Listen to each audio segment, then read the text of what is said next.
studio perspective.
Looks like you just have to take the studio part off, but I'll just resend that to you.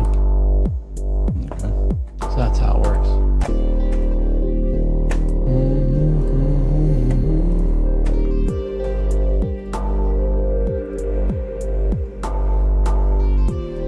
There we go.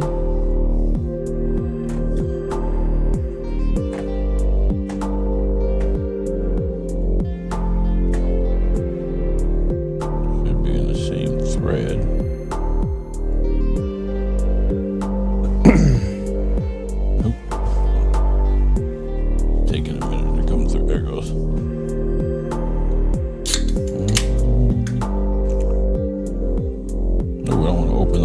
Copy the link. Oh, that's only giving me. I mean, if you then you can. Well, if you open it, then there'll be share. Yeah, that's what I was going to do that way instead, because when it copies it, it's not copying. There you go.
Hello, friends. This is my new friend Kirk Johnson. Yes. And hi, you guys already know me, but my name is Corey Miller, Choosing Eden. And we have the pleasure of starting a new series where we're going to hear people's testimonies.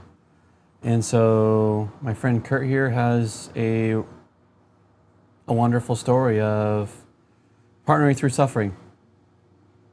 It's good summarization. Good summarization of it. So yeah, so go ahead, we'll just start from the very beginning. Where were you born? Born in Norfolk, Virginia, on the East Coast. So all the way on the East Coast. Oh, yeah. It was around the West Coast. Yeah. Yeah. Okay. So, yeah. So I was born in Norfolk, Virginia, and then when I was 3 years old, I was adopted out to my aunt and uncle. My parents didn't get along. You know, some things happened. Weren't none of my business. Didn't pry into it. Didn't really care. How old were you when you got adopted out? 3 years old. Okay, well, for a 3-year-old, it makes sense for you not to Yeah. I mean, even after... not to pry in. Yeah. You're just trying to live your life, you know? Yeah. Even after the years of, you know, growing up and stuff, I asked him a few questions here and there, but never got straight answers. Okay. So, Very dodgy answers Yeah. kind of thing. yeah. So, lived in North Carolina, Virginia, Pennsylvania, places like that.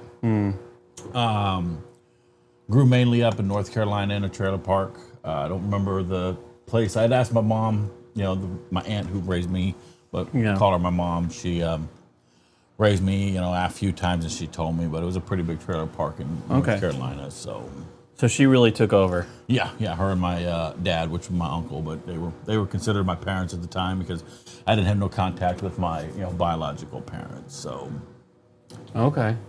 So so you got taken from Virginia and from your parents to your aunts and uncle in a trailer park. Where is it still in Virginia? no, this was in North Carolina where I grew up. So North Carolina. Yeah. Okay, and so from North Carolina, how old are you? How long did you live with them in North Carolina? I'm not quite sure. I want to say I was probably 5 or 6 or 7 before we moved. We moved from there to Arizona. Okay. So we moved from there to Arizona, where we lived with my aunt and uncle there for a while in their house.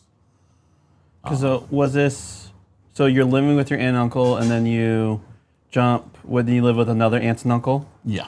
Okay. Yeah. So from there, we lived there, went to school there for a while in Arizona. And then my parents, we got our own place, you know, moved to an apartment into Mesa, Arizona, because we lived in, I think it was Gilbert and Chandler areas where we lived before. Mm-hmm. And then we moved into the Mesa area where I went to school. Difficult time in school for me. I ended up in, I didn't have really of a learning disability. I had a behavioral issue. In 4th grade, I remember me and this boy liked this same girl, you know, in 4th grade. You know, we kind of didn't know really what a relationship is, but she would like hang out with both of us. And me and him got into it one day. And so if I heard right, you jumped a lot from Virginia, North Carolina to Arizona until you're in 4th grade. And like in 4th or 3rd grade, that's when you landed in Arizona. Yeah. That's a lot of moving. Yeah. Okay, so you and this boy, you liked the same girl, like what, in 4th grade? 4th grade, yeah. So like what, you're 10, 11, Yeah, 12? something like that, yeah. Okay. So she was just always friendly with both of us, you know, hanging out with one or the other, you know, and it wasn't like a relationship we were looking for. We were just friends. Mm-hmm. And I remember when I got into a fight with the kid, I still remember to this today because we were running around the playground and he tripped me, you know, and knocked me down. Well, when I stood up, it wasn't like I'm going to fight you with my hands. I took off my belt because, you know. Were you going to like, are you going to whip him? Yeah, I was going to whip him with my belt because, you know, where I was raised in North Carolina, you know, in the 1st and 2nd grade, I mean, that's what we've seen a lot of kids do because our elementary school was right next to the junior high and high school, so we would see a lot of fights from our playground over to their area. Yeah. And we would see that kind of stuff happen all the time. So, and then I lived in Arizona the whole time growing up, going to school. Then I was put in special classes because of my behavior. So yeah, you didn't have a learning disability, so so you say you took off your belt during this confrontation. Yeah. Like, did you then smack him with it? I don't remember. I just remembered that they intervened and told my parents, and then eventually it came out, you know, he has a little of a learning disability, but he's got more of an anger issue towards people. Okay. More of, you know, didn't want to follow the rules. Okay. So they moved me from out of that school to a different school into special classes. When I was in the 4th and 5th grade, I had regular classes too. They'd have you in one room all day, and then sometimes they would have you in different rooms. So that's pretty much my childhood growing up. With then I started having a learning disability because I just didn't want to be in these classes anymore because I thought. And I You're checked out, it sounds like. You're just done and checked out. Yeah, I'm like, I mean, I'm passing every grade because the work they're giving me is so frivolous, like you're on the spectrum classes, right? Right. Yeah. And so, it's really interesting is so it's a little bit about me, I very much understand since my mom and my sister are both on the spectrum. And so they assumed, because I went through a lot of trauma myself, and so they just assumed that, he's on the spectrum. Right. And so it sounds like for you, from what I'm hearing, you just easily did the work because you're in special ed, but they didn't go, oh, wait. They never went to the next level. Oh, he's not on the spectrum. Did they ever take you out of spectrum classes? They did. Once I hit I think it was 7th grade. I was in special ed, and the teacher was like, you know what? He could be ready to go to like a regular reading class instead of being in here because I was getting good grades. Yeah. Then 8th grade, that really excelled into me being, I was very educational. I actually made it in the newspaper in the 8th grade.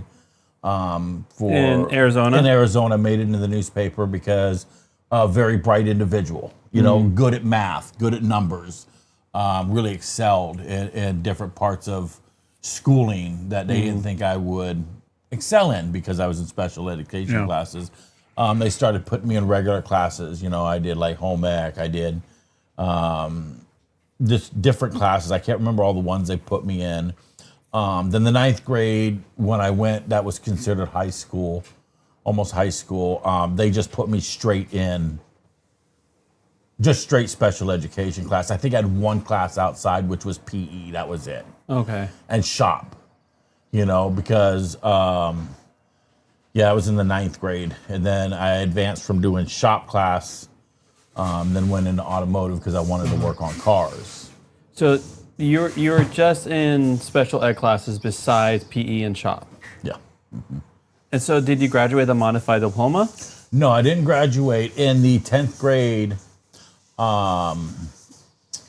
I started hanging out with some people I shouldn't hung out with. Okay. I wasn't really skipping school, but my first 5 days of 10th grade, I got kicked out. Okay. I had it was a tobacco pipe. Tobacco was used in it, but it's also used for marijuana. And I was using it for tobacco, and I got caught with it at school because I was at the bus stop doing it. A kid told on me. I went to the principals. I was kicked out of school. First 5 days, boom, I was suspended for 5 days of school.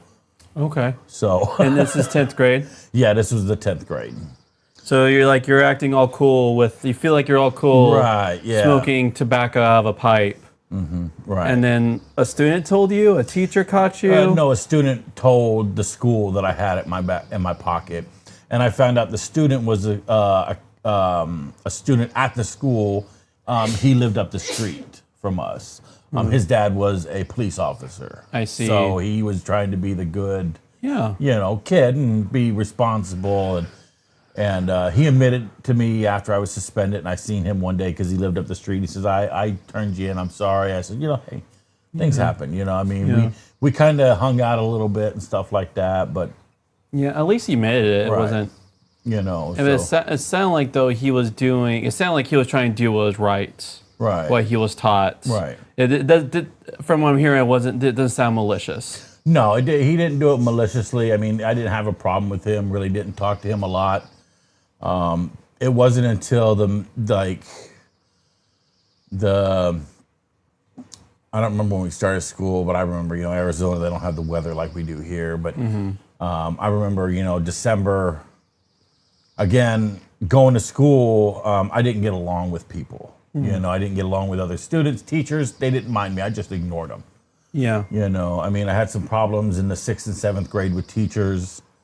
You know, fights in 6th and 7th grade because me and my sisters went to the same school. You know, her friends hated me. And you know. So you lived with your sisters? Yeah, I have 3 sisters and 2 other brothers. And are these all? So were these all your few sisters? Three sisters, 2 brothers? Yeah, but 3 sisters, 2 brothers. Are they biological, or are they also your aunts and uncles? No, just 2 of them are my biological. But I don't look at it that way. I look at I was raised with them. They're my brothers and sisters. So, you know, we had like just a small little, you know, family of, you know, 3 boys and 3 girls. So Your aunt and uncle 2 was, girls, or yeah, 2 girls. So that's quite a full house. yeah, it was quite a full house. I mean, it was. We got along as a family. We used to do a lot of stuff together, and then you know, as we all got older, it started getting more and more taxed to do stuff. Parents, You started eating a lot more food. Yeah, It's like, you know, and that's the thing. I mean, like during Christmas time, I can remember, and I was remembering this the other day. I says, we didn't really get much for Christmas. You know, clothes, you know, a radio, or, you know, books to read or whatever. You know, I don't remember any big, large gifts like kids get nowadays because we didn't have that stuff back then. I mean, my dad, he bought a Commodore 64 128. We all got to play on it. When the internet came out back then, you know, we had to hang the phone up on it, you know, and then you could. I used to communicate with my friend all the time that I met that he had it. We'd go hang out and stuff like that. And so, you know, growing up wasn't easy though, especially when we lived in Apache Junction out in the desert. I mean, me and my dad didn't get along. We kind of butted heads about a lot of stuff. okay. You know, me and my brothers, we didn't get along. We didn't hang out. You know, like some brothers, they hang out. They go do things together. We would do some things together, but most of the time I would just like hang out by myself. I'd get on my bike and I'd ride. You know, that's what I'd love to do is ride a bike back then. And or I would just go to the park and hang out, or, you know. So you said Mesa, Arizona, two sisters, 3 brothers. Or did I get that? Yeah, 2 sisters, 3 brothers. No, two sisters, three brothers. Hold on, I'm trying to remember because. So no, 2 brothers, 2 sisters. 2 brothers, 2 sisters. Yeah, I think so. It's hard to remember because I don't talk to them. Yeah. So Mesa, Arizona. When did you go to? You said a new location. You just said. Apache Junction. That's when I was like in 3rd grade or something like that. I can't hardly remember that because we lived in a house. Yeah. You know, out in the desert, and you know, we moved around quite a bit. We'd stay at one place for a few years, and then we'd move. You know, so it was, you know, and we all got along pretty much. I mean, it was, you know, we all did our own thing, and, you know, but me and my sister, we butted heads a lot. When my sister that I was raised with my whole life, we butted heads because of her friends, my friends, you know. Yeah. We never got along, you know. Every time she wanted to go out with her friends and I would go someplace and see them hanging out, she thinks I followed her. No, I didn't follow you. This is where I go hang out. And it's not my fault you guys showed up after I was here, or, you know, just different things. So this sounds like just a lot of, you know, like being able to like the practice of empathy, the practice of like just giving extra grace. Like it's so interesting how easy it is to feel suspicious of people. Right. And so just curious, because sounds like your mom and dad. What kind of work did they do throughout North Carolina, Mesa, Arizona, Grand Junction Pass, right? Apache Junction. Apache Junction. What throughout all that, what was their like sustain? Well, back when my parents when we lived in North Carolina and Virginia, I don't remember the jobs they had back then. I remember the jobs in Arizona. It was mainly McDonald's. Oh, okay. My mom and dad both worked for the same guy at McDonald's. He owned several McDonald's across Arizona. Basically Mesa, Tempe, Phoenix. Okay. So very like, like if we can say work is, if we could say work is a totem pole, right? Like they never had like high specialized jobs. They had very much the fry cook, like those kind of. Yeah, well, my mom, she did become a manager of McDonald's, so she did excel there. Store manager, stuff like that. Okay. My dad was basically the maintenance man. I helped him, growing up. When McDonald's is in Arizona started getting rid of the playground areas and rebuilding them, we'd work overnight, when I didn't have school. Yeah. And I'd help him with that. Never really helped my mom with her manager's job, but different jobs my dad had as a maintenance guy during McDonald's time. Okay. I would help him with. So you just do the grunt work with him. Yeah, he was teaching me how to do things and stuff like that, and even though we butted heads on a lot of things, I can't remember my brothers doing as much with him as I did. I mean, I helped him change transmission in vehicles, change the brakes. He taught me those kind of things. Yeah. That's why I was fascinated with automotive. Until later in life when they started putting more computers in them, and then I was like, nope, I'm done. I don't want to. Tapped out. I'm done with that because carburetor, I could take an engine apart and put it back together. Mm-hmm. But now you got these fuel injections, you got computers, diagnostic that needs to be run, the diodes need to be correct. It's just more complicated, Yeah. So yeah, I enjoyed doing that kind of stuff with my dad. He taught me a lot of stuff, and he taught me a lot of stuff that I don't want to do as a man. You know what I mean? So Yeah. I mean, everybody's pretty much been there with their father or their uncle or whoever it is. Mm-hmm. You see the things they do, and you don't want to do them. Yeah. But yeah. Okay. So high school with family, and we're only in Arizona right now. Yeah. So after high school, like you said there was a drug addiction. Was that after high school? That was after the 10th grade. I dropped out. I started hanging out with some people, and I was mainly drinking. Okay. I drank, and my parents knew it. Mm-hmm. I wasn't living at home. I moved out. I think I was 16 when I moved out. Was that after the guy, like you dropped out after the guy said, hey? No, I went to school up until, and I remember it was probably in the middle of February when I went to go hang out with some friends in Chandler, Arizona. And it was over the weekend, and I didn't come home. Okay. And we just were at his house drinking, smoking cigarettes, having fun. Yeah. Until the point to where he was like, hey, we're out of alcohol Sunday. We need to go get some more. And I'm thinking we're going to the store to buy it. And he goes, hey, grab that and steal it. I go, no, So, I watched them steal, and I'd be like, nope. And they would run, and I would just walk away. Hey, yeah, I came in with them, but I wasn't part of this. This wasn't my deal.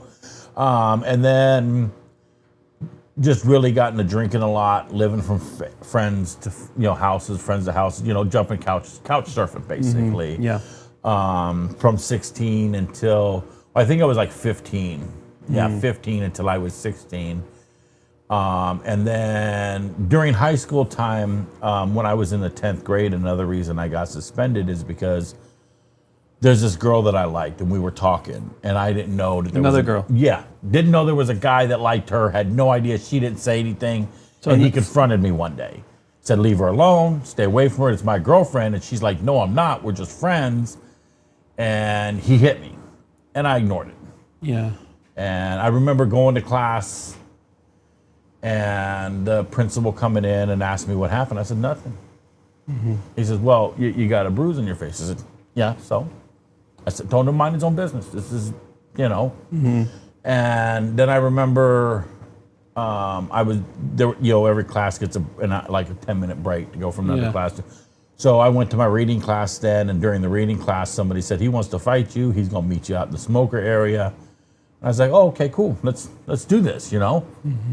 So I met him out there, but didn't know he had 2 other people. They jumped me, got me on the ground, beat me up, kicked me in the ribs, kicked me in my throat. Went to the nurse. My dad always told me, to defend myself no matter what. But he was mad when he had to come get me because I defended myself on school property. And that's when I told him, I said, this is wrong. You can't tell me to do one thing and not do the other. And I remember running into that girl after I dropped out of high school and him. They weren't dating, but we got into it again, this time on the street. But this time he didn't have his buddies with him, and it was a fair fight.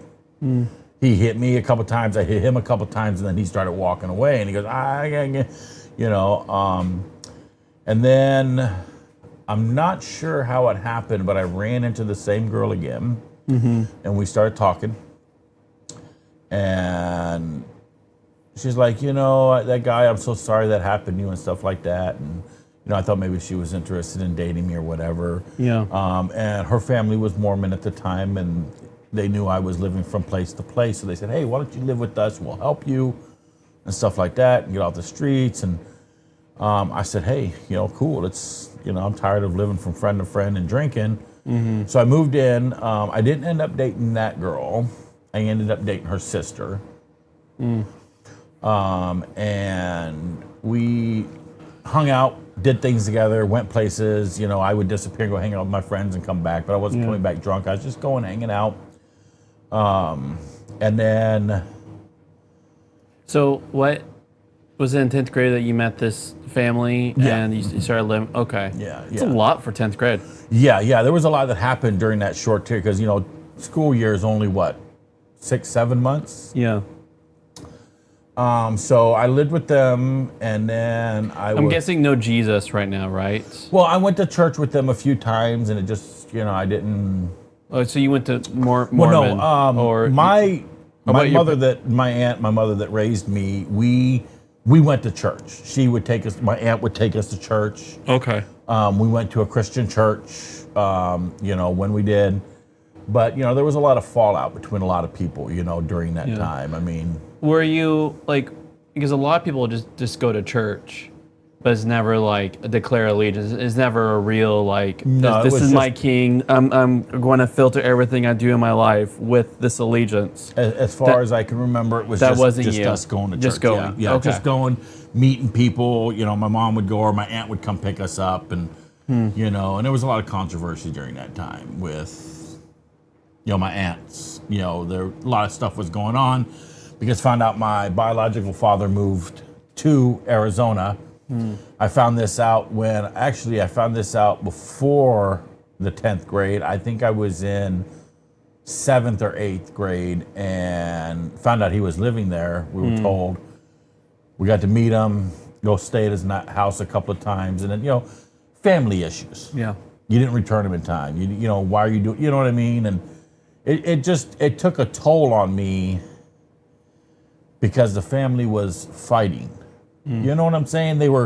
How can they go to church and believe in a God, but want to fight? And I look at people nowadays, it's the same way. I mean, I know people that go to church that have been going 20 years. They renounce their king as Jesus. And they want to fight amongst their family members.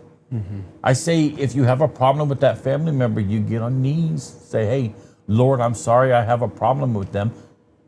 They're yours. Yeah. But you're saying that now. You didn't feel that way. No, I didn't feel that way then. But yeah. now that I think back on those days, maybe if, the family that I grew up with and the families that I knew would be that way, a lot would be different. Yeah. But it might not have been, you know. Well, it's that, again, Jesus ruled, right, by going onto the cross. Right. Going onto the cross is his ascension on his throne. Yes. So when we see that our life is then now we ascend the throne like King Jesus when we serve and die for the other. Yes. Like that is there is when communities are transformed, because I'm doing things for Him, and I'm becoming more human. Right. When I'm doing things for Him in that sacrificial sense, is I also that's how I'm ruling. That's how I'm redeeming. Because it's crazy how much the moment that we have this like we want to get things fair, like we want to say that word, we want to say that, like we feel like we're seizing wisdom for our own right. But then it's like, geez, like look how I ruled. Yeah. And it's like that there is actually the counterculture movement. Like everyone is usually trying to pick from each other. Everyone is trying to just take as much as they can. But the moment that you hold things loosely, like, you know what? If things fall through, but I'm going to rule as King Jesus rules. Like that's where life just transforms. And that's the thing. You know, you look back, people just want more. We can only get as much as is given to us. And I live by that today, because I remember there was times growing up when, you know, because I got married to the Mormon family that I moved into. I married. So that sister, you married her? Yes, I ended up marrying her because she ended up pregnant. So we got married. Okay, so you guys got so close that you guys were having you guys were having relations. Yes, and her parents knew it, and they weren't happy about it, but you know they seen something in me and in her that we were, you know, good for each other, because she was leaning towards other things in her life too. And we kind of like what they believe in, you know, as in God, and, you know, they don't believe that he was, you know, that he died on the cross, you know. They believe that he still rules the earth and he walks, and he, you know, which that was fine. And that's what I believed at the time. And just a little bit. So how it works is Jesus lived such a good life, he ascended to godhood. Right. And so if I know my Mormonism enough correctly, he is the current, like they see as every person can get pretty much their own world to rule. Right. Jesus is the current God ruling because he ascended to he ascended pretty much through good works. So so we ended up getting married because she ended up pregnant, and then we had our son, like literally 4 days later. That's you know. So marriage, 4 days later, kid. Yeah. Was it like a shotgun wedding? Like No. Okay. We actually were walking down the street, and we were like, we've been talking about it when she first got pregnant, because we actually went back to Pennsylvania to visit my biological dad and mom when I was 17. Okay. Because I had gotten, and going back now to when I started using drugs, after I was living there for a while, they told me I had to get a job. I tried to get a job at McDonald's. They wouldn't hire me. So when did the drugs start? The drugs started about when I was going on probably 17 years old. Okay, was that before or after the marriage? That was before the marriage. Okay, so you're dating a girl. You guys are deeply. There's no other girls. It's just you and her, right? She's the one you're committed to. Right. And then, was she doing drug? Like how did the drug start? I ended up getting a job at a telemarketing company, and I met a guy that, you know, kind of befriended me. I knew he was gay, which was fine. Didn't bother me. Nothing really happened between us, but he was supportive of me, and he's like, hey, you know, you're doing great. Let me take you under my wing and show you this job, and showed me the job. And then one day he said, hey, come on over and hang out, and, you know, after work. So I did, and he had weed. And I said, oh, I've smoked weed before. I've taken a couple of hits off a pipe or a joint, no big deal. I ended up smoking, you know, a joint with him, and then I passed out because it was stronger than what I'm used to. Woke up, and, you know, his roommate came home and goes, what's going on? He goes, oh, he just passed out after like 5 hits. And, And then his roommate was all concerned that something happened, and he goes, no, nothing happened, nothing. Because since he's homosexual, he was concerned that his roommate took advantage of a minor. Right, and I says, no, I would have known it's something because I wasn't that out of it. Yeah. So me and him started hanging out more, and then he introduced me to meth. Okay. I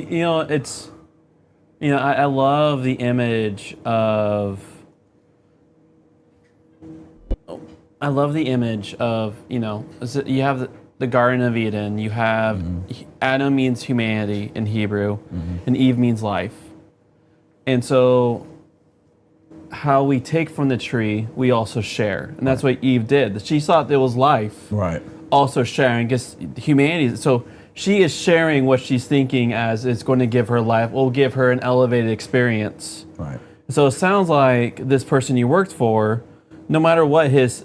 It sounded like he didn't take advantage of you. It was praise King. At least right. You were spared from that. He was sharing you the elevated life, which he thought was the elevated life, right? A lot of people feel that way. That's the elevated life. Is marijuana, is meth. Meth, yeah. Because it is like having those, like her eyes were brightened. It's an elevated experience, and so that's the human. That's like we share our compromise in the human condition, right? And so that sounds like what this coworker, he's your mentor. He was sharing like these things that he really believed was giving him the elevated life, and now under the wing, which is it's a sad. It's another fall narrative, because his compromise brought addiction to you because. From what I heard, meth it rides you. It is now going to hold your brain hostage for the next hit. Okay, so you started a telemarketing job. Yeah. And so then there's marriage. So now we know where the drugs are. And now there's marriage. So you got married into the Mormon temple. Well, we actually were walking down the street after I had been doing meth for a while. Okay. And she started talking about, she was like, I want you to be in my life. I want you to be in this kid's life. I said, okay, let's get married. So we went down and got a marriage license in Arizona. Okay. And then we just showed up at the Mesa Chapel in Mesa. Okay. The wedding chapel. And walked in and said, we want to get married. Here's our marriage license. I said, okay, boop, we were married. We went to the apartment I was staying in. We were there for a while hanging out until he showed up. He didn't get along with her. He didn't want to be around her because now I was 18 and he thought that I was going to be gay.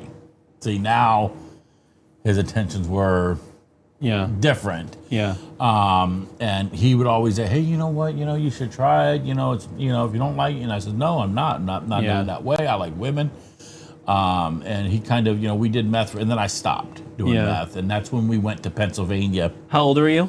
I was 17 when we went to Pennsylvania. This is before she was actually pregnant. So meth was like just at that moment a 5-month kind of. Yeah, it was just a short little thing I did for a while, and then I'd stop, and then I'd do a little bit more. And so it wasn't like an ongoing thing, And then when I went to Pennsylvania with her before we got married, she got pregnant. She got pregnant when we came back. And that's when we decided that we needed to work on getting married and working on each other. But I had stopped. We were gone for quite a while, and I didn't talk to him, didn't talk to anybody. And then one day I was sitting outside, and he went riding by on a bicycle. And he goes, "The same mentor?" Yeah, he came, and he goes, "Oh, hey." And I go, "Oh." And he goes, "Oh, you're back. I didn't know." I said, "Well, I didn't know where you were. I didn't have a number for you, because I was gone for the whole winter of that year." And then I turned, I just turned 18 when we went to Pennsylvania. So, because I couldn't get on a bus when I was 17, they wouldn't let me back then. It's funny, you're married. No, we weren't married yet. We didn't married to yet. come back. So when we came back, it was a lot of complication because when we went there, it was just a whole mess. Okay. So I'm glad we went back to Arizona. Yeah. But then after we got married and I ran into him again, it was like, no, I'm not going to hang out. She's pregnant. We're going to start a life. We're going to, and so I just ended up hanging out with him again. So you were saying you're not going to hang out. So you notice the moment you hang out with him, it's going to be a road of his elevated experience, which would mean compromise for you. You Right. knew that was going to be compromise, but yet, sin, how it just, if it's not like intentional declaring Leech King Jesus, it's Right. so easy. It's just so easy to fall into compromise. It is. So when after she got pregnant with our first son, I quit. I got a job. She got a job, and then I was right back into it again for a short time. And then she ended up pregnant again with our daughter. So second kid? Yeah, and we had 2 kids. I was doing better, but then I fell right back into it because I met a whole new group of people that did meth, and I was, and the thing is like I told you when I first met you, I was that functioning addict. I would go to work, I would, go home, but then pretty soon she didn't want me around, so she filed for divorce, and I lived from friends to friends. I went back to living from friends to friends again. And in and out of jail. Okay, so I guess give me. So it sounds like, okay, you got addiction, you have friends, you're working. So give me the, like a Monday, I guess we'll say a Wednesday, Thursday, Friday, Saturday. So you worked Monday through Friday, like the typical. Yeah. So give me like, I guess a Thursday, Friday, Saturday, Sunday. Like give me like like your kind of compromise life week. Like how much money were you spending on drugs? How much time were you spending with friends? Were you only home for like an hour or so with the kids? Like, yeah, like, I would. Sometimes I wouldn't be at home at all for 3 or 4 days at a time and just come there to sleep. My lifestyle, I didn't have to pay for anything. okay. Everything was given to me because, not proud of it, but I sold a lot. I sold so much that I would have so much for myself. Okay. Because these dealers that I knew, they would just give me because I was selling so much of it for them, and it Was that your work was selling, or did you have a no, full-time no. job? I worked at McDonald's for a short time. Okay. And then when I first got in trouble with, drugs and went to jail for it the first time was How old were you? I think I was 19 then. Okay. So 19, first kid or second kid before first prison? It was jail, and it was the second kid. She was just born because I had a warrant out for my arrest for failure to appear. I forgot about it because I got clean. I went back to work. I just forgot about it. And then I was back partying again, and they arrested me. But then in and out of jail several times for, violating a restraining order with her when she divorced me, living from friends to friends. She got remarried. That was a whole nother issue. I didn't want to be around him or the kids. And, I just wanted to be by myself. Yeah. So, So it sounds like at this time you were lost in the compromise. yes, I was just out doing whatever I wanted to do to survive. And so then, like, and it sounds like, and again, I'll love if you give me color. Was it kind of like in this space where you have moments of clarity and you try to do everything you can by your own bootstraps to get things right, but then you'll fall into compromise with friends and drugs, and then you try to do everything right, get clean straight, but then you'll find it, like, was it a cycle kind of ordeal? Yeah, it was a cycle kind of thing. The biggest thing is I would try to get clean on my own. Yeah. I knew about the rooms, the NA rooms, not because I'd been to one, only because every time I went to court or went to jail, they would mention it. Hey, they got these rooms, they got halfway houses, they got this. And I was like, yeah, I'll go into one when I get out, and then I never did. So it was just me trying to survive, but every time I would run into somebody that I knew that partied, boom, we'd be back partying again. Yeah. And they'd be like, oh, just come over and hang out. You don't have to do any. And I'd go over and then be right back in. And that's what I tell people nowadays that have a drug addiction. I tell them, you want to stop. It's not about going to meetings. It's not about going into a halfway house. It's about taking your phone and destroying your phone and getting a new one and getting a whole new numbers of lists. And I'll tell you, some people get Jesus and they get off drugs. Other people, sometimes it doesn't help them. They need more than just Jesus in their life. So you're talking about full repentance. Like the old is gone, the new has come. Like by the grace of Christ, I haven't never been never had an addiction like that. I've had addictions with pornography and stuff throughout my younger years. But you're saying like, it sounds like, yeah, for like anyone you met with that addiction who've confessed, it's not just like, because finding Jesus, like Jesus calls the whole human being. Right. The full, like the old is gone, the new has come, and it's that in that kingdom. So it's more, it's like more than just you gone to church and you repented at the altar. It's Right. You're talking about like full, like this is now your life, this is now your people, this is now your family, this is now your tribe. Right. And you're becoming all about that. Right. Because I agree with you. I think everyone should treat declaring allegiance to King Jesus like, this is my tribe, this is my people. I'm going to do everything. I'm going to now reorient my life towards this allegiance. Yes. You know, and that's what it's about. It's about, you know, picking something that you believe in.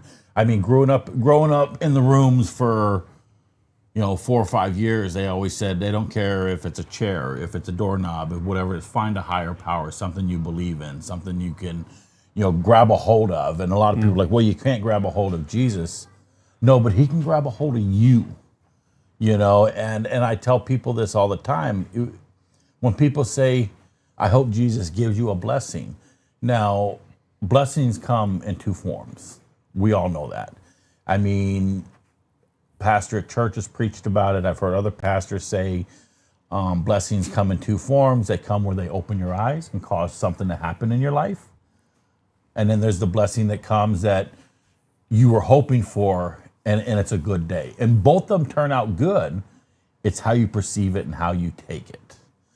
You know, I've heard, you know, our pastor at our church, our youth pastor talk about blessings. And they'll come if you just be patient enough. You know, I've had a lot of blessings because when I finally decided to change my life, I was sitting in a room in front of a coffee table. How old were you? I was probably, I would say 21, trying to think, probably, I think I was 22 at the time. And were you still in Pennsylvania at this time? No, I was back in Arizona. The 2 kids we had, I wasn't speaking to her. She wasn't speaking to me. Because every time I tried to get a hold of her, they would call the cops, restraining her. She had a restraining order, you know. Yeah. I was sitting there and I was looking at this table. It had drugs on it. And I had just gotten out of jail. I just did 35 days. I was clean. Went back to the house I was staying How many at. times has this been in jail for you now? I'd been in jail off and on probably 5 or 6 times. Okay, You know, and was each one drug? Yeah, drugs or warrant or violation of restraining orders. probation or restraining Okay. order. So, but the last time I got out, I grabbed a phone book and I called a halfway house and I says, "Do you have room? I'm done." Yeah. And they said, "Absolutely, we'll meet you here." Yeah. I went over there. I told the people I was leaving. I left my car that I had there that ran, but I wasn't driving it because I lived near a grocery. I could just walk. Yeah. So I was done. I Yeah. was, you know, I wanted a different life. So I ended up moving into a halfway house. Still in Arizona? Yeah. Okay. I was in Arizona. I lived in a halfway house. And you're like 21, 22 at this time? Yeah, I think I was 22. Okay. Living there. And then they needed a night security person, so I took over that position for a while. At the halfway house? Yeah, I'd stay up at night to make sure none of the people that would come in and out would have to check in because they'd have to walk down a hallway past the office. And then I got moved from there to, well, just before I moved to the other halfway house, that guy that introduced me to meth and back onto marijuana, because as a kid I was doing it, but I wasn't like every single weekend or every single day. You know what I mean? I was just when my friends would have it, when they could sneak some from their dad or from their mom, we would do it. I ran into him At the halfway house? in an NA room, and he had 2 years clean. And I was like, "Hey," and he looked at me and he goes, and he came up to me and he gave me a huge hug. And he said, I know what I did was wrong. You know, this guy doesn't believe in Jesus. Yeah. Couldn't stand him, you know, never wanted to hear about him, even though working, you know, the NA program and the AA are both biblically ran. Was that the halfway house? Was Yeah, the NA room was right up the sidewalk from the halfway house. Can you what's that acronym stand for? NA? Narcotics Anonymous. Narcotics Anonymous. Okay. Yeah, so the room was right up the way, and he was in there, and I was sitting there one day, and I was looking at this guy, and I go, man, he looks familiar. And I just couldn't picture where I knew him from. And we go around the room, and you introduce yourself, and you say how long you got clean, and I was sitting there, and he said his name, and I said, Gary, God, that looks just like that guy, but I don't think it is. And he was actually running the meeting at the time, so he was the chairperson, the head person. And then you have a second chairperson that helps do this. And he was sitting there, and they were going around the room, and he was reading something, and it got around to me, and I said, my name's Kirk. I was addicted to meth. I have 4 months clean. And he looked up, and he just started crying. And he was just, and he came up to me afterwards, and he apologized to me. He said, I'm so glad I found you. I thought you had died. Oh, man. I thought, you know, and I says, yeah, what's going on? He goes, I want you to meet somebody. And he introduced me to a sponsor. And he was telling his sponsor about me, you know, every time, make amends, the Ninth Amendment, you know, all this stuff. And he finally got a chance to make amends to me. And he said, hey, I got a place. You know, do you need a place? Are you on probation or anything? And I said, yeah, I'm on probation. They didn't really tell me where I can and cannot live. So we contacted my PO. I moved to Tempe. He said as long as I stayed out of trouble, he would, you know, allow it. And I did, and I got a job and stuff like that. I stayed clean for a long time. I think I had 6 years clean. I don't remember how old I was. And then I met a girl, and I was 3 years clean, and I met a girl. We started dating. She ended up pregnant. Okay. So that's 3 kids now? Yeah, 3 kids. Okay. And then she, I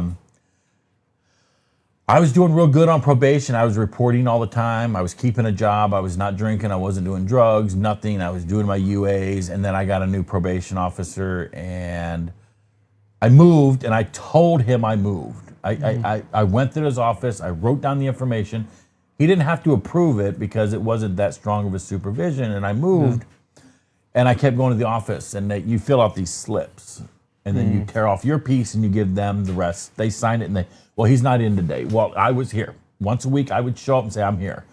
So finally, I said, you know what? I told the lady behind the desk, I said, if he's not going to be here, and he's telling me to keep coming here, you know, I'm supposed to show up. We're supposed to talk. We're supposed to.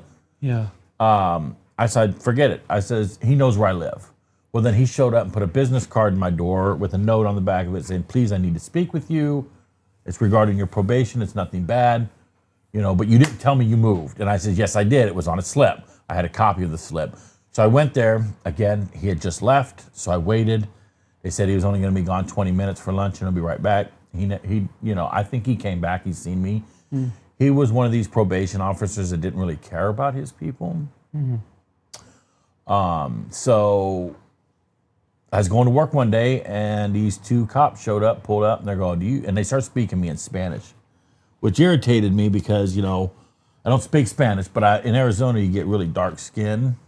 My skin was really dark. And so they just assume that. Yeah, and I go, no, I speak English. You can speak. And he goes, is your name Kirk? And I says, yeah. And he goes, there's a warrant out for your arrest for failure to appear to probation. I says, no, it's not. But before I got arrested, me and that girl had adopted that girl out because we weren't financially set to take care of a child because she had quit her job. So we ended up, you know, living together. The people that adopted the baby helped us get an apartment, paid for 6 months, you know, it was real nice to us. Yeah. And then when I got arrested, she dumped me. She didn't want to wait around for me because I was doing 6 months because they had the violation of probation. That's what the PO wanted to talk to me about. Her new husband accused me of being at his work.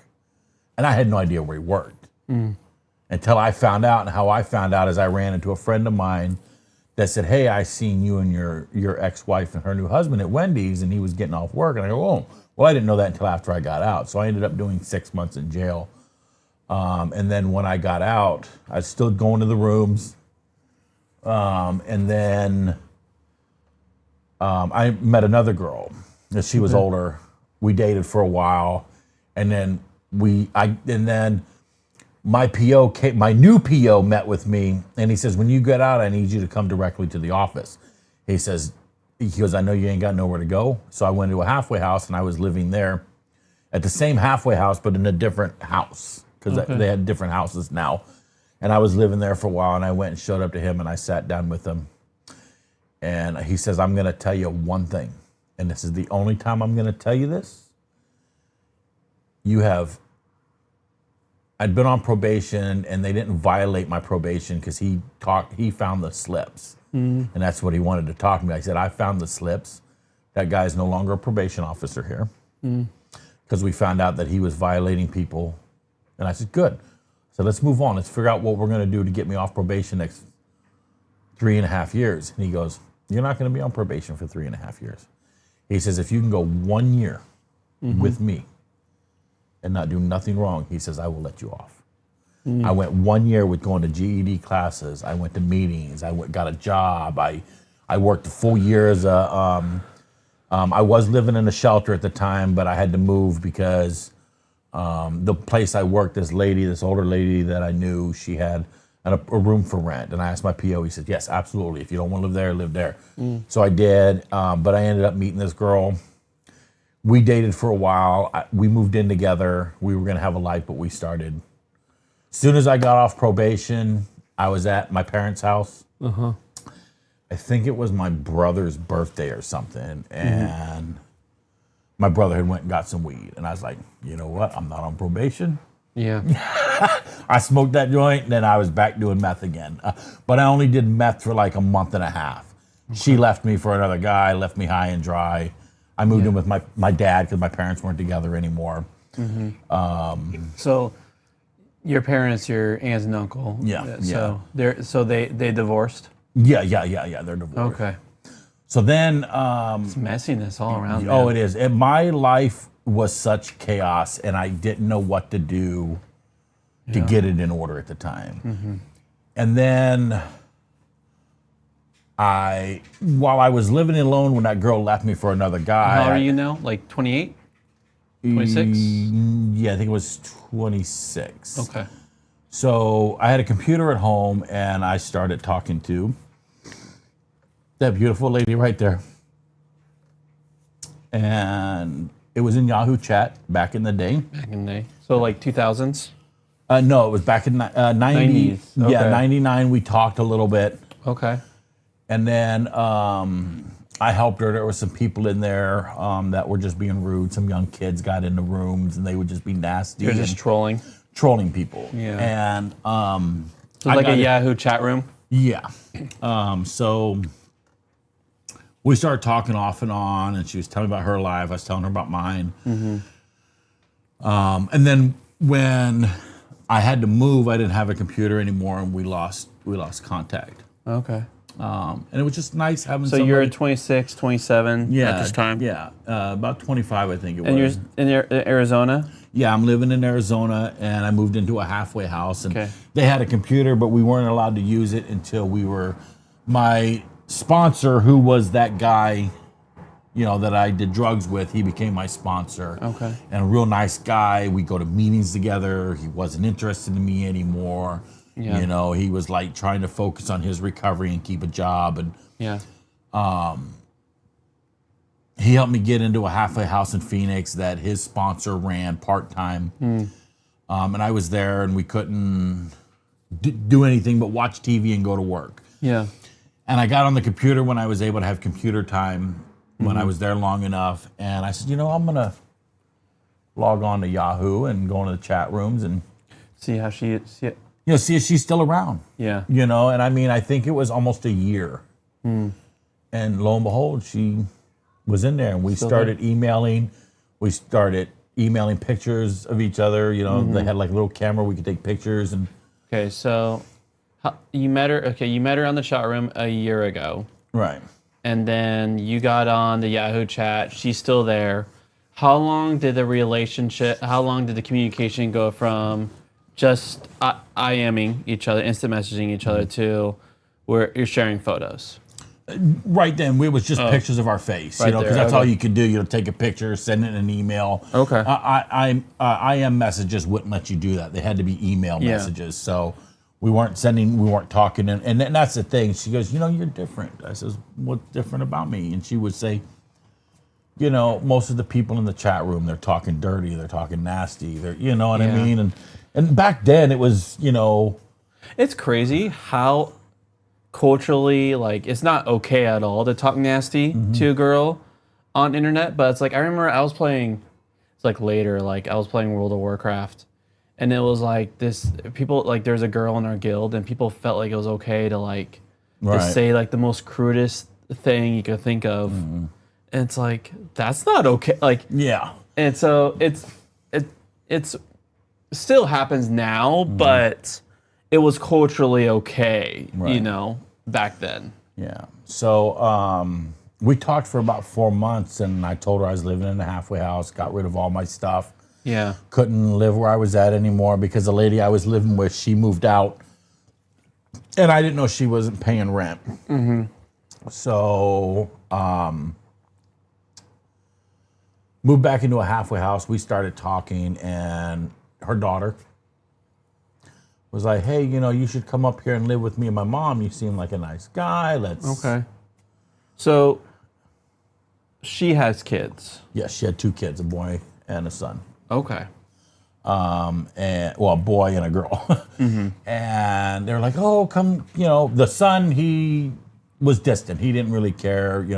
He protected his mom because she went through a lot of boyfriends that abused her, a lot of Okay.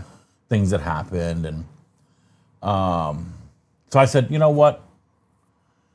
Either I'm going to move, or I'm going to end up just finding some old friends and going back to partying and living on the streets. So you really, when you're talking about the old man gone, you really had to move to a different location for the old man to go. And that's what I tell people. I say I didn't pray about it. I didn't get on my knees. I didn't cry out to God. I made a conscious decision and told myself, if I'm going to get rid of the people that I partied with, because I'd run into them in Phoenix when I lived there.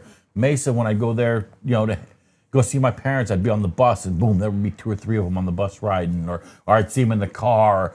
I said, I got to make a change for me, at the time. Me is what so I moved up, and we hit it off. She was going to church at the Family Worship Center, and Okay. So she was going to Yes. Family Worship Center in Gresham. yes. Okay. So And that's what got you starting going, because that's where she was going. right, I would Okay. go, and she'd get up and sing, and I would sit there like this, and because we started having problems after I came up here, because Okay. I was going through my emails, blocking people, deleting people, because I had a lot of girls and guys that still partied, and that's how everybody communicated back then doing drugs, was through emails.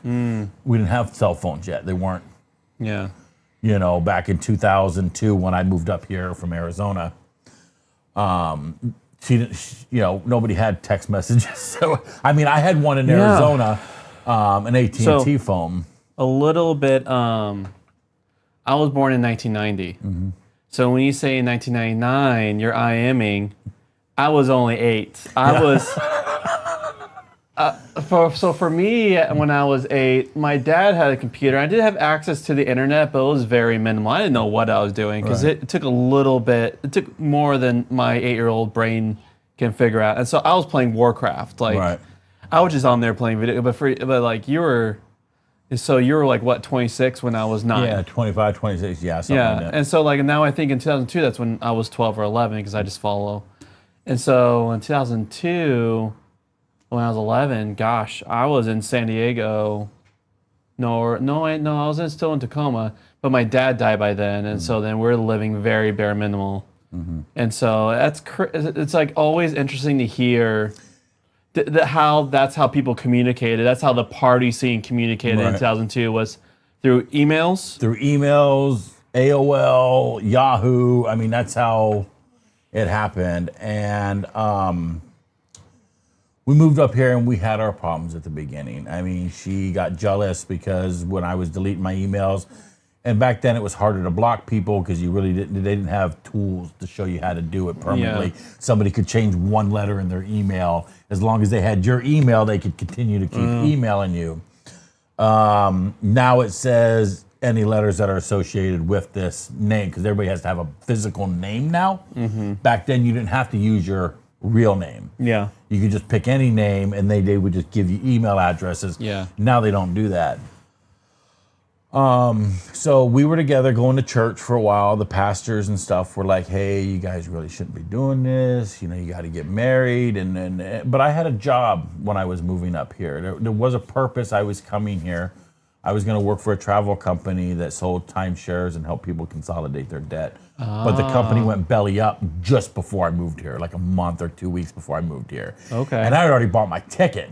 Yeah. And I wanted to get out of Dodge because I was tired of living in Arizona. I was tired. And I tell you, my family, I was tired of them.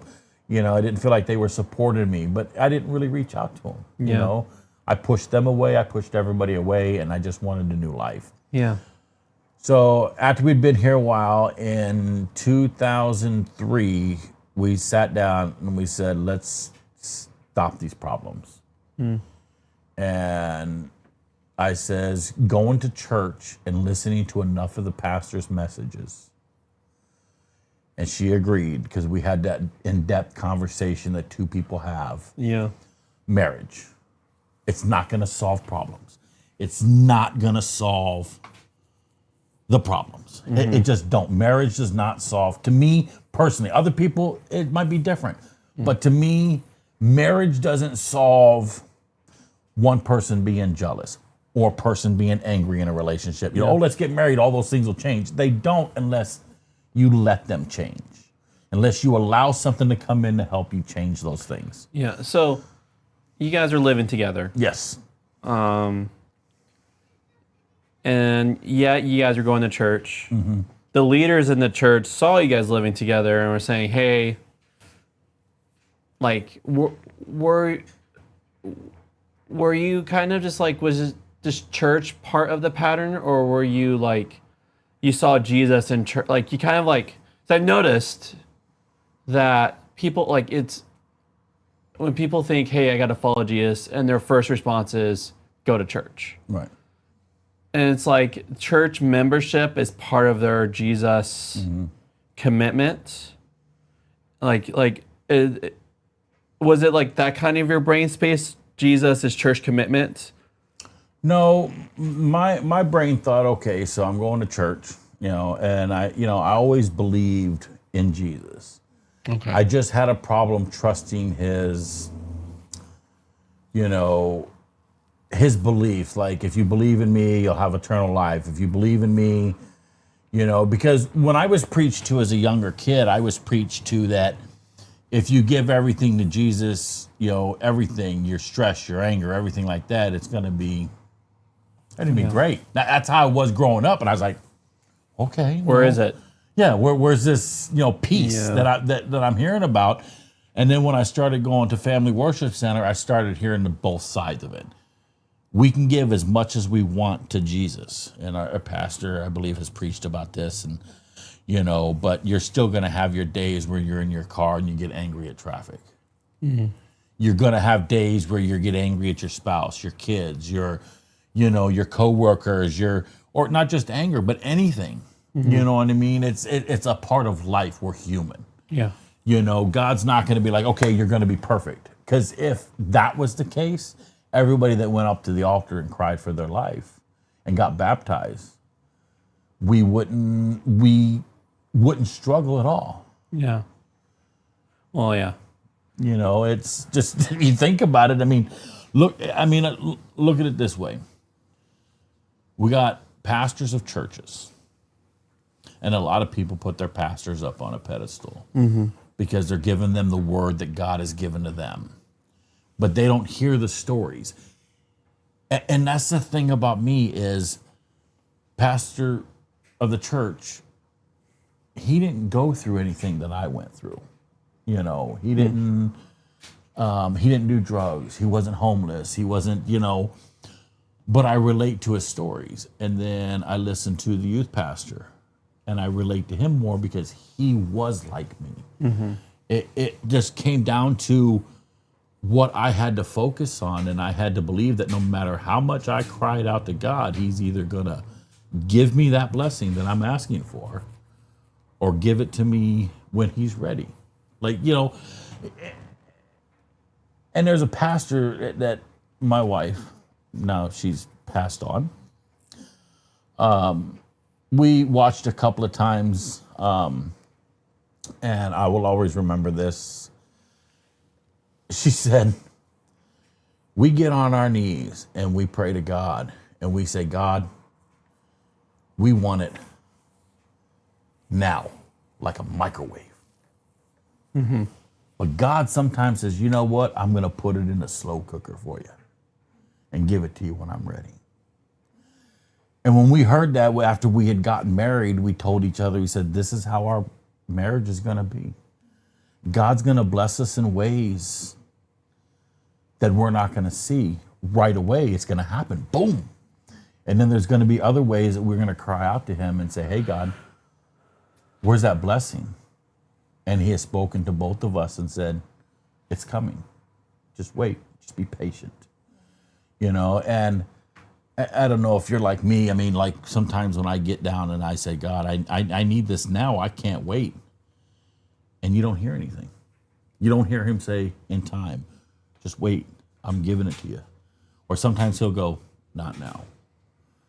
You know, and when I met her and she was sick, I'd made a promise to God and her. I said, God, if you keep me safe, I will take care of her no matter what. I will bend over backwards to make sure she always has a roof over her head, no matter what I have to do. And I will take care of her to the end. And so this is, you got married in 2004. From 2002 to 2004, we struggled. Yeah. We struggled big time. A little bit financially, you know, not as much after, and that's what's crazy because we struggled financially, but even though we weren't married, we always were taken care of. Her family, my family, the church. And then again. So you got married, what, you were 27 at this time? Yes, in 2004. 27, okay. And then you made that commitment when you were married, or was that a little bit like you guys will take care of each other through health and sickness, health? Because before we got married, I always told her I would always take care of her because she had her ups and downs with her disease. And what was her disease? Her disease was cervical dystonia. Cervical dystonia. It manifests itself like Parkinson's, Huntington's, MS, you know, that kind of stuff. Okay, so that's like that's a big umbrella. Right. Cervical. Well, cervical dystonia is actually underneath all those MS. Yeah. You know, because those are the big ones. This is one that just they're not very familiar with. They don't know how to treat it. It's treatable, but it's not curable. People get cured, they think, by having deep brain stimulation. It's not always the cure, only because... So is it all cerebral? Is something to do with the brain? Yes, it has to do with the brain. The neurological part of the brain is what's the struggling part of... But after we got married, we made a promise to each other that no matter what, we'd take care of each other, no matter what. And after we got married in 2004, we had to move where we're living now. Just before we got married, we actually had to move over there because there were some issues with the other apartment complex. And so her place was in an apartment at this time? Yes. Okay. And we're still, ours right now is a townhouse apartment. It's still an apartment, you know, because we're attached to other, but that's what they call it, a townhouse apartment. So, we lived there, got married. I think we lived there for like a year, and then we got married. Oh no, we moved in 2004 and then got married that same year. Okay. Because we were in the process of getting married. But during that time, me and the kids and her, we all started not getting along. Okay, and those are her two daughters? That's her Me son. too, son and daughter, yeah. Son and daughter. We weren't getting along. They didn't like our rules. You come home after school. You don't go to your friend's house. We found out they were partying. You know, all that stuff was on them. And I kept telling family, I don't care. I said, I made a promise to somebody that I'd make sure she was taken care of. If her kids didn't want to be a part of that, even though I promised them I would take care of them, they wanted to do what they wanted to do, and we let them. Just go do it. Just leave us alone. I mean, we had the state got involved. They were gone. The daughter, she had an attitude. She, just crazy stuff was going on. So we lived alone. But before, we got married and the daughter was there. Then, and that's the thing. Before we got married, as a family, we were going to the beach, the mountains, hiking, fishing, camping, all kinds of stuff. So before you got married, you guys were doing all the fun stuff. All the fun stuff. And then after we got married, it seemed like the kids didn't want nothing to do with us anymore because they were getting in school, they were growing up, which is fine. Go hang with your friend. You don't want to go camping with us, but guess what? We're locking the door. You're not going to be here, and you're here with your friends, hanging out, eating the food,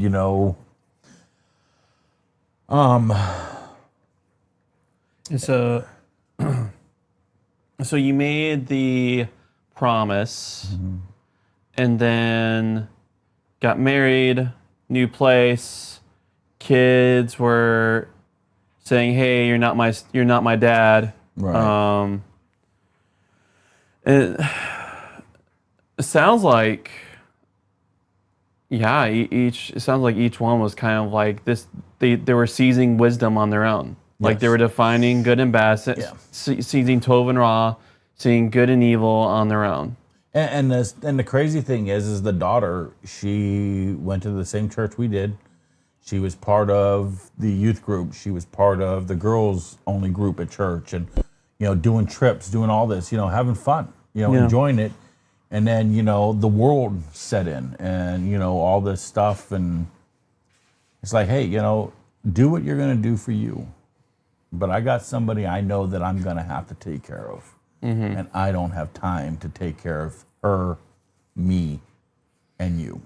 And that's how I laid it down. I mean, if that's sad to say that I cared and I loved for her, her daughter, but I didn't want nothing to do with her. And the same thing with the son when he started going that route. I said, I don't want nothing to do with you. Your mom is the most important person on the planet. And I said, Jesus is the most important person in heaven. You have a choice to make. You choose. And they chose the worldly living. They didn't want either one, I guess. But I stood by and I told her family that I'm going to be there till the end. I'm not leaving this woman. I'm not abandoning her. Not saying that there wasn't times that I told myself, this isn't for me. I can't do this. I can't take care of me. I can't work full time. I can't. And then it was 2007. So 2002, you guys got married, and now we're going 5 years. Yeah, because during that time, me and her did camping trips. Things with our church. We just got involved. We got involved with the church. We were greeters. We were. So you're getting really involved in the church. Really involved with the church, and that was your tribe. Yeah, that was it. I got myself baptized. And when the kids, this is a time when they were stepping out. They had, or were they deeply involved at this time? No, they weren't involved with us at all. We hardly seen them. The daughter was in and out of foster care. Her son was finally out of foster. He was living with, somebody drinking, partying, and I kept telling them, listen, I've been down this road. Been down it. Listen to what I'm saying to you. I'm not trying to tell you that if this is what you want to do it for you. But I'm telling you, it's not going to work out. You're going to lose more than you've gained. And I don't care how many friends you have that you think got your back. Yeah. It's hard because like that adolescent brain. Like I can remember at that when I was young and like I didn't go to school. Like I had because since my mom has autism and my sister has intellectual disability. My dad died when I was 8. Like the only time I had like actually very active, very parent involved discipline was when I was living with my aunt and uncle when I was in foster care. Like they made sure that I was at school, I had my food, and that's when I thrived at school. But it's like, but then like once the moment I stepped out, sleeping in is nice. Yeah. Going to school during lunch just to hang out with my friends is nice. Well, and that's how I was at school too when I grew up. You know, growing up, I was like, oh man, when's lunchtime? Yeah. When we getting lunch? Yeah. You know, but in 2007, things got really rough for us. Okay. She had to quit work. She was working at the bank, U.S. Bank, and she had to quit. Now, I didn't know much about her modeling and stuff like that. I was getting stories from the family and all that, and where she grew up and what she did for a living, and So 2007 is when she's actively evolved. Her body can be evolved, like her health could. But 2007, that's when the brain just started really acting up, fritzing up. She lost her voice. Oh wow! Completely. And it was very difficult. She could barely talk, but she could sing. If there was music playing, she could sing, and it was just beautiful. So her brain will not let her talk, but during music, her brain will let her sing. Let her sing. Fascinating. So she sang at church, and, you know, people would come over and they would pray for us, and they would, you know, she's going to, you know, do great, and, you know, God's got a purpose, God's got a reason, and then one day out of the blue, somebody from our church came up to us and goes, do you know what your wife just told me? And I said, what? She said, you married the perfect wife. I said, well, I don't think there is. She goes, no. And I have to agree. And I said, why do you agree? And this is another lady from her women's class. She goes, she told me she can't talk. And I just stood there laughing because and I said, what do you know, and she had a little machine that we tried to use that she could talk with that wasn't working. But every once in a while her voice would come back. So they said a very misogynist joke. She did, not me. I did, you know what I mean? And she came up with this funny joke on it. She had a sense of humor like that. That makes sense. So she knew her situation and she was making fun of it. Right. Okay, I see. Yes. I thought someone else was like No. She started doing. I thought someone else was like, guess what? Your wife can't talk, so your marriage must be awesome. No. She came up with that joke on her own, and when she came over to me, I go, are you going around here and telling people that I married the perfect wife because you can't talk? And she's just, you know, laughing about it. And she's having fun, yeah. Yeah, you know, because she knows it's a struggle, and this was about probably 5-6 months afterwards. And humor helps. Like that's part of that dark humor where it helps through. And I got a sense of humor because I'm always cracking jokes. I was always telling her jokes, telling other people jokes, having fun at church, you know. And people would come up to her and go, Cindy, how are you with him? You know, and our other running joke at the church was, well, she's heavily medicated.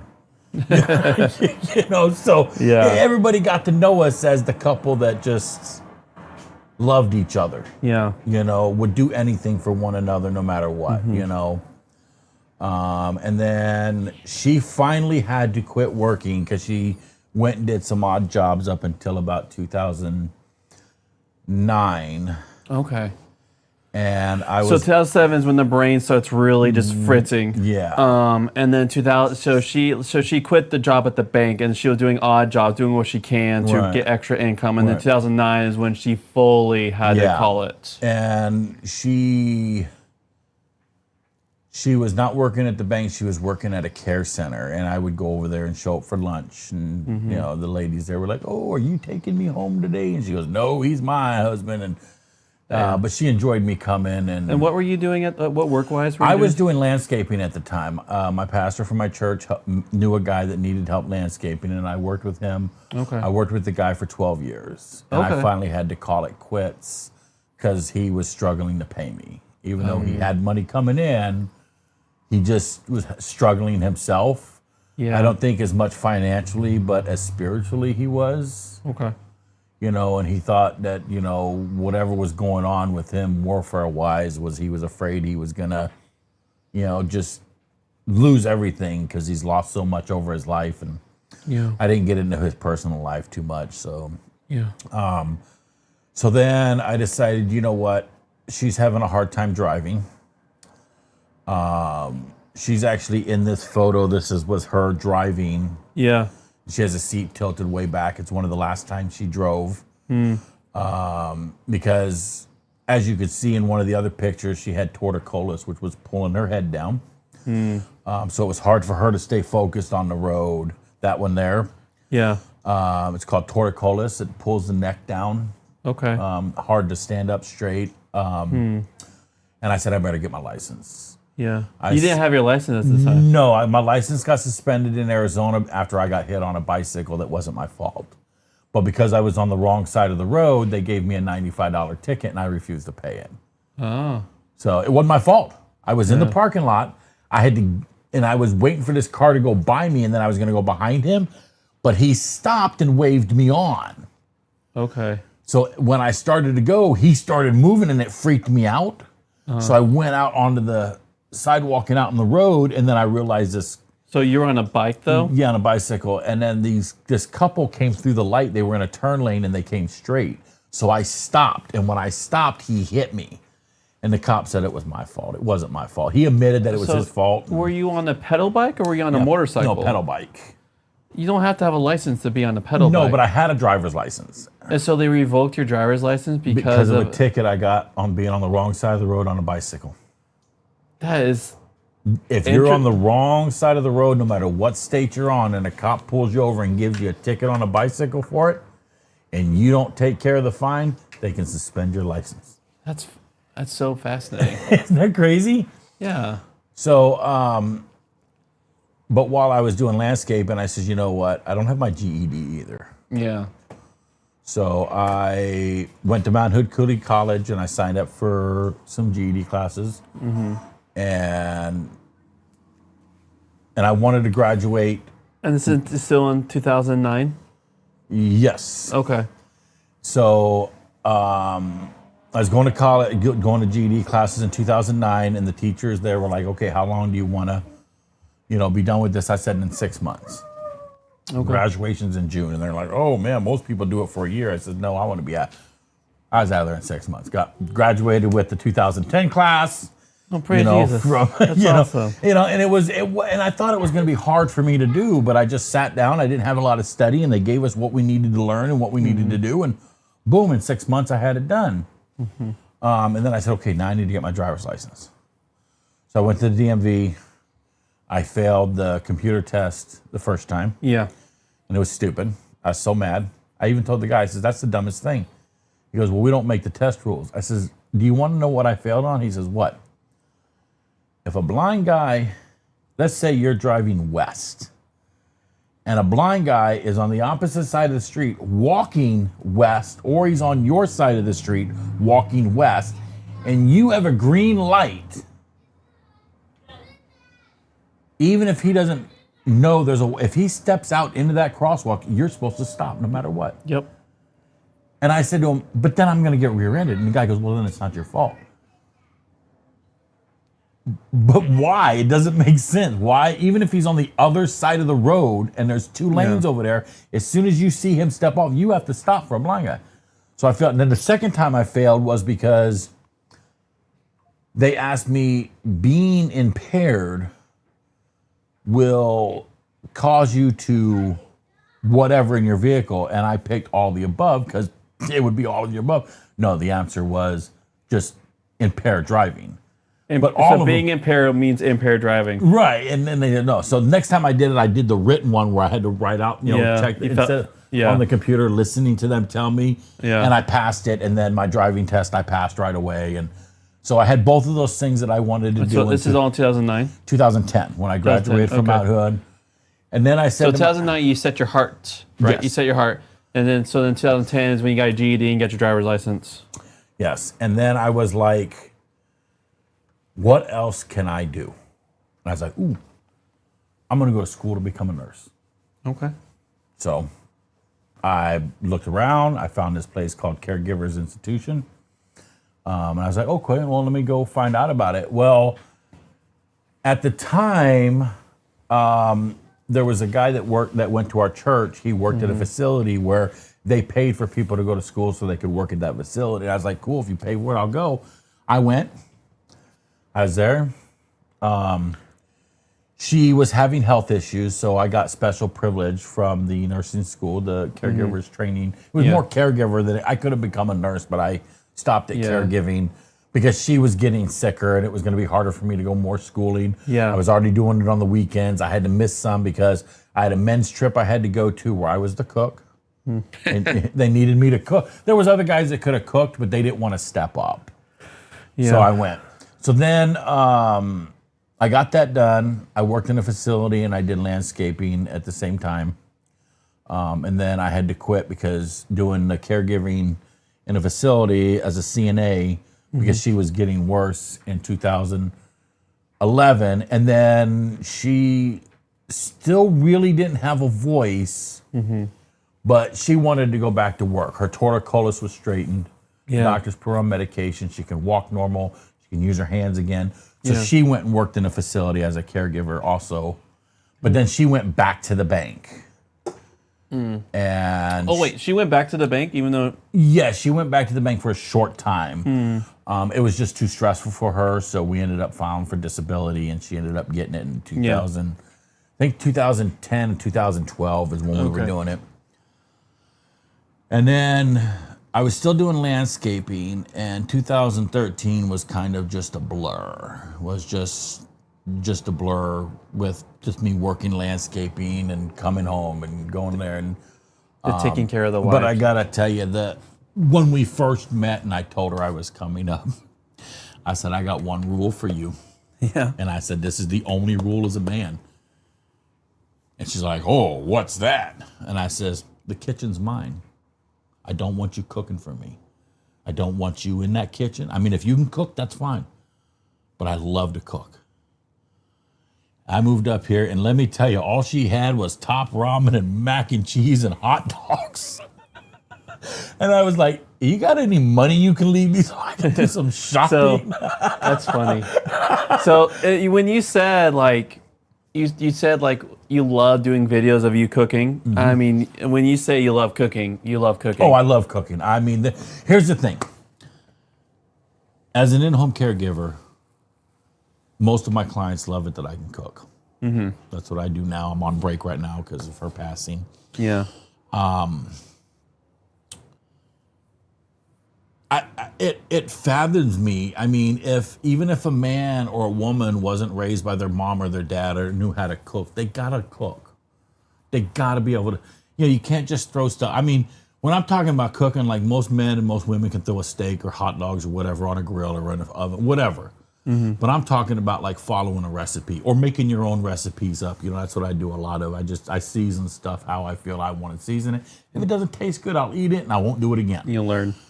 But that's what cooking is about. I mean, I had to call my mom a couple of times when I moved up. How long do you put chicken in the oven? Because you didn't have the internet back then. Yeah. When I moved up here in 2002, she had dial-up. And when I'd look online, there wasn't a lot of information on cooking back then. Yeah.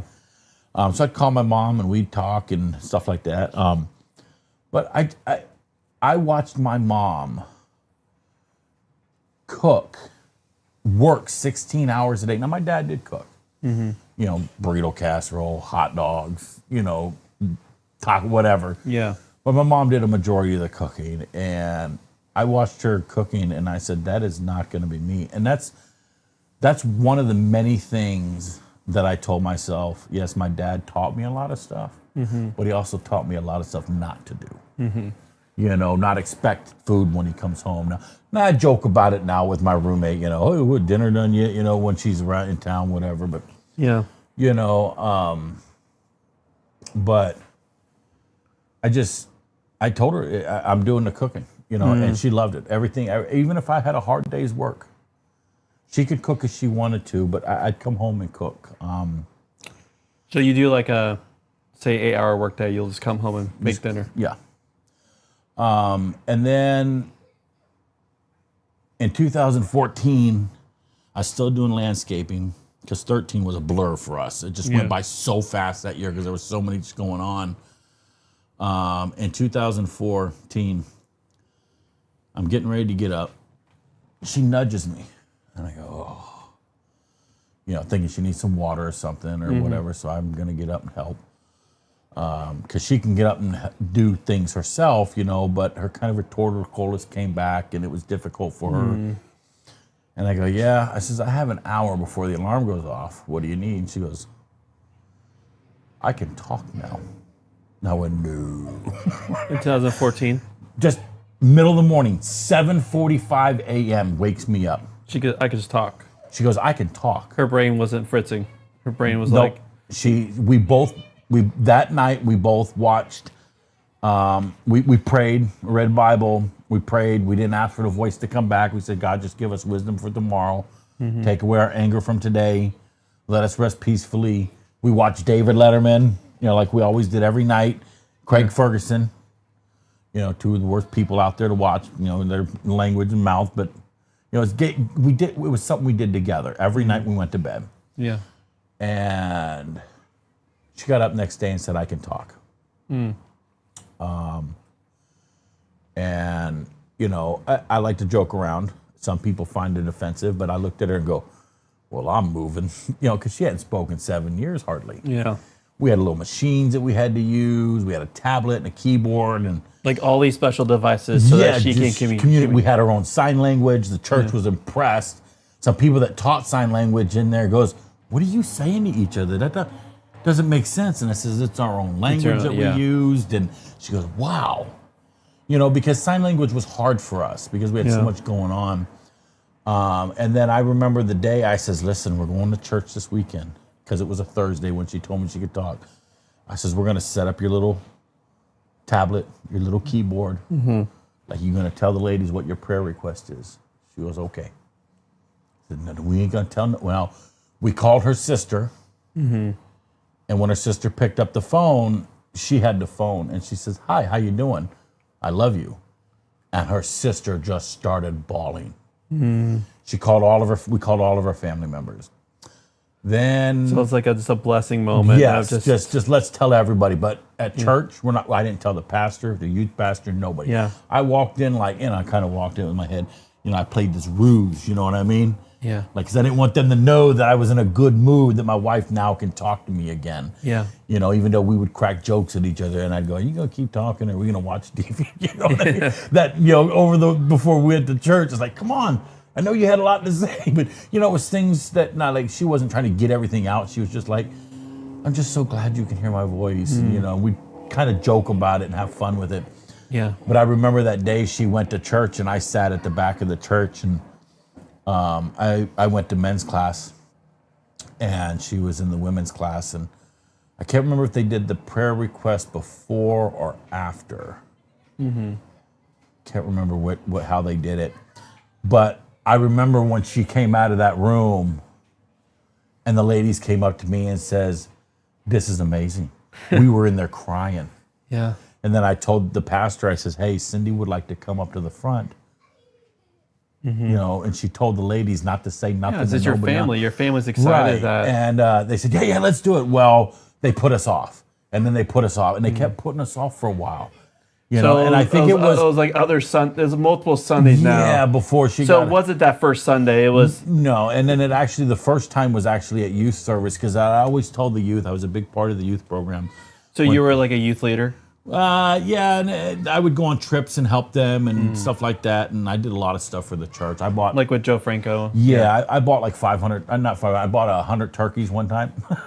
And showed up in the church with them. That's a lot of turkeys. Yeah, and then the next year I think I got 115 turkeys and showed up in the church, because we needed them. Yeah. I just kept and that's the one thing we started knowing, that the more.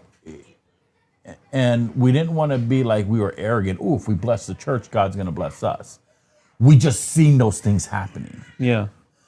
And I remember I had told the youth, and I told the church, I said, one day my wife will walk up front here and say good morning to you all. Yeah. And a lot of people were, yeah, it's going to happen, and other people were like, sometimes medical conditions. Well, she did it. She walked up there. She walked up. A lot of people were very happy. Yeah. And that's like the crazy part about is like that's having the King Jesus mindset is there's abundance. Right. That's why like, when I move, because we're moving to Thailand, is there's people who are continuing the streaming ministry. Like, I'm not taking this with me because I'm giving that to them. And that's like the moment that you embrace the abundance mindset, you start seeing King Jesus' blessings everywhere. Right. Which is crazy. That's like 100 turkeys, 115 turkeys. That is some crazy abundance mindset right there on a landscaping job. The thing was, is God had blessed us over the years. Like we were in car accidents.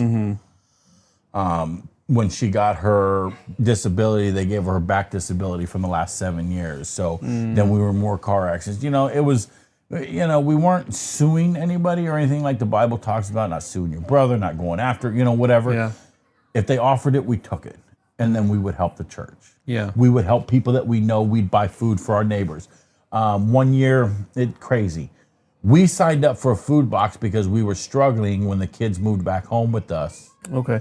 So the kids moved out into like 2002, right? Like that's when things started getting rough with them, right? Well, in between like 2003 to 2007 is when it was really bad for the household. 2007. So when did they all start moving back in? They moved back in.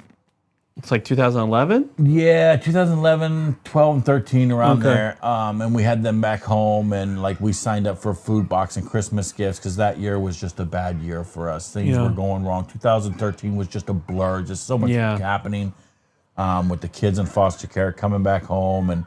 And then we had signed up for a food box, just one. Yeah. I'm sitting at home, we get a food box, I put the turkey in the freezer. The next thing I know, 8 other food boxes show up, and I tell them I already got one. Well, we can't take them back. What are we gonna do? So they're here on my kitchen floor with all these turkeys. I start giving them to the neighbors. Hey, don't buy anything. Don't buy a turkey. Here you go. Take it. And like, what do you? I got one. And that we've always done that. Me and her, the one thing we always thought that we needed to do was bless. Yeah. Other people. So it's like you're almost having like a fish loaves moment, like you just like fish loaves and bread. Take it. I hear people all the time. They're in need of this and need of that. And if I can do it, I can do it. If somebody else can do it, But that's the thing. I mean, just because we give to the kingdom of God doesn't mean God's going to bless us. It says it in the Bible. Bless others to be blessed. But God's not, like, let's say if I give somebody $1,000, it doesn't mean God's going to turn around and give me $1,000. He might give me a different blessing. He might give me something else that I needed that I didn't know I needed. Yeah, and what's really interesting is I like, when I hear more and more your story, Ruth the Moabite, right? Mm-hmm. Is like, there is no, she showed chesed, love, to Naomi, her mom, and just through like just being faithfulness, suffering, and that's where the blessings, Ruth and her sister Oprah, their husbands were named, in Hebrew means sicko and deatho. Yeah. They died. And so you could have, it sounds like in your story, you could have went back to, Oprah went back to her Moabite family, went back to the compromise. But yet it sounds like in your story, what I'm hearing is you chose the chesed love, you chose the long-suffering love. And with long-suffering love, you see that with King Jesus, right? Like long-suffering love could mean you die on the cross. Long-suffering love could mean that you are the disciple who gets killed, or you could be the disciple who gets freed from the gate. We hold these hands open. Generally speaking, blessings happen. Right. Generally speaking, maybe, I'm trying to remember that you get, what is that Hebrew's name? That Ruth gets married. Ruth marries. Robin, who did Ruth marry? Lord. And its name is there. Who does Ruth get married in the Bible? Boaz. Boaz. Thank you. I want to say the Moabite. Like for some reason, I had the B there. Well, because she was the Moabite. Yeah, she's the Moabite. Yeah, yep. So like there are times like he saw her faithfulness and blessed her. And that's what I'm hearing from your story is the hesed, that long-suffering love. And that long-suffering love, like we live generosity, we have our hands open.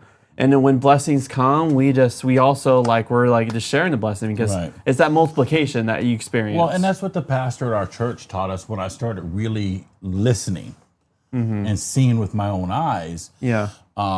He had this sermon that he preached every year. And it wasn't asking for money. It wasn't saying we need this, we need this. He says, we're like a warehouse. It comes in, it goes out. It comes in, it goes. So me and her, we sat down one day and we said, well, let's do it. I says, but the first thing we need to do is we need to pay off your debt. Because she had some from 2000, she had some Montgomery Ward credit card. She had Sears, she had this. I says, let's get it paid off. Every time we get money from no matter what it is, if we have a little extra, put it to it. We got it all paid off, And then they had that Dave Ramsey thing at the church one time about paying off your debt. And we decided to sit and we're going, this doesn't apply to us. We're not in debt. We don't own a car payment. We don't have credit cards. We don't own a house payment. But we sat through it anyways because we enjoyed it. And then... That's pretty entertaining. yeah. And then, her parents passed and we got some money and she bought a car and then I was T-boned in it. And then we had to get another car, but we couldn't afford just to buy a cheap rundown because that's all we were buying was a bunch of used cars. So we decided to get a used one, but it was newer to us. And then we had to make payments. Yeah. And then it was, a 2015 and we were making payments and then... So 2015, so you no longer past 2013 now, you're at 2015. Yeah. When you guys are you're sharing the blessing, but you're paying off debt. Right, yeah. But then we ended up with a car debt and a credit card debt because we were struggling. Because I quit my job, The landscaping job? landscaping job in 2015.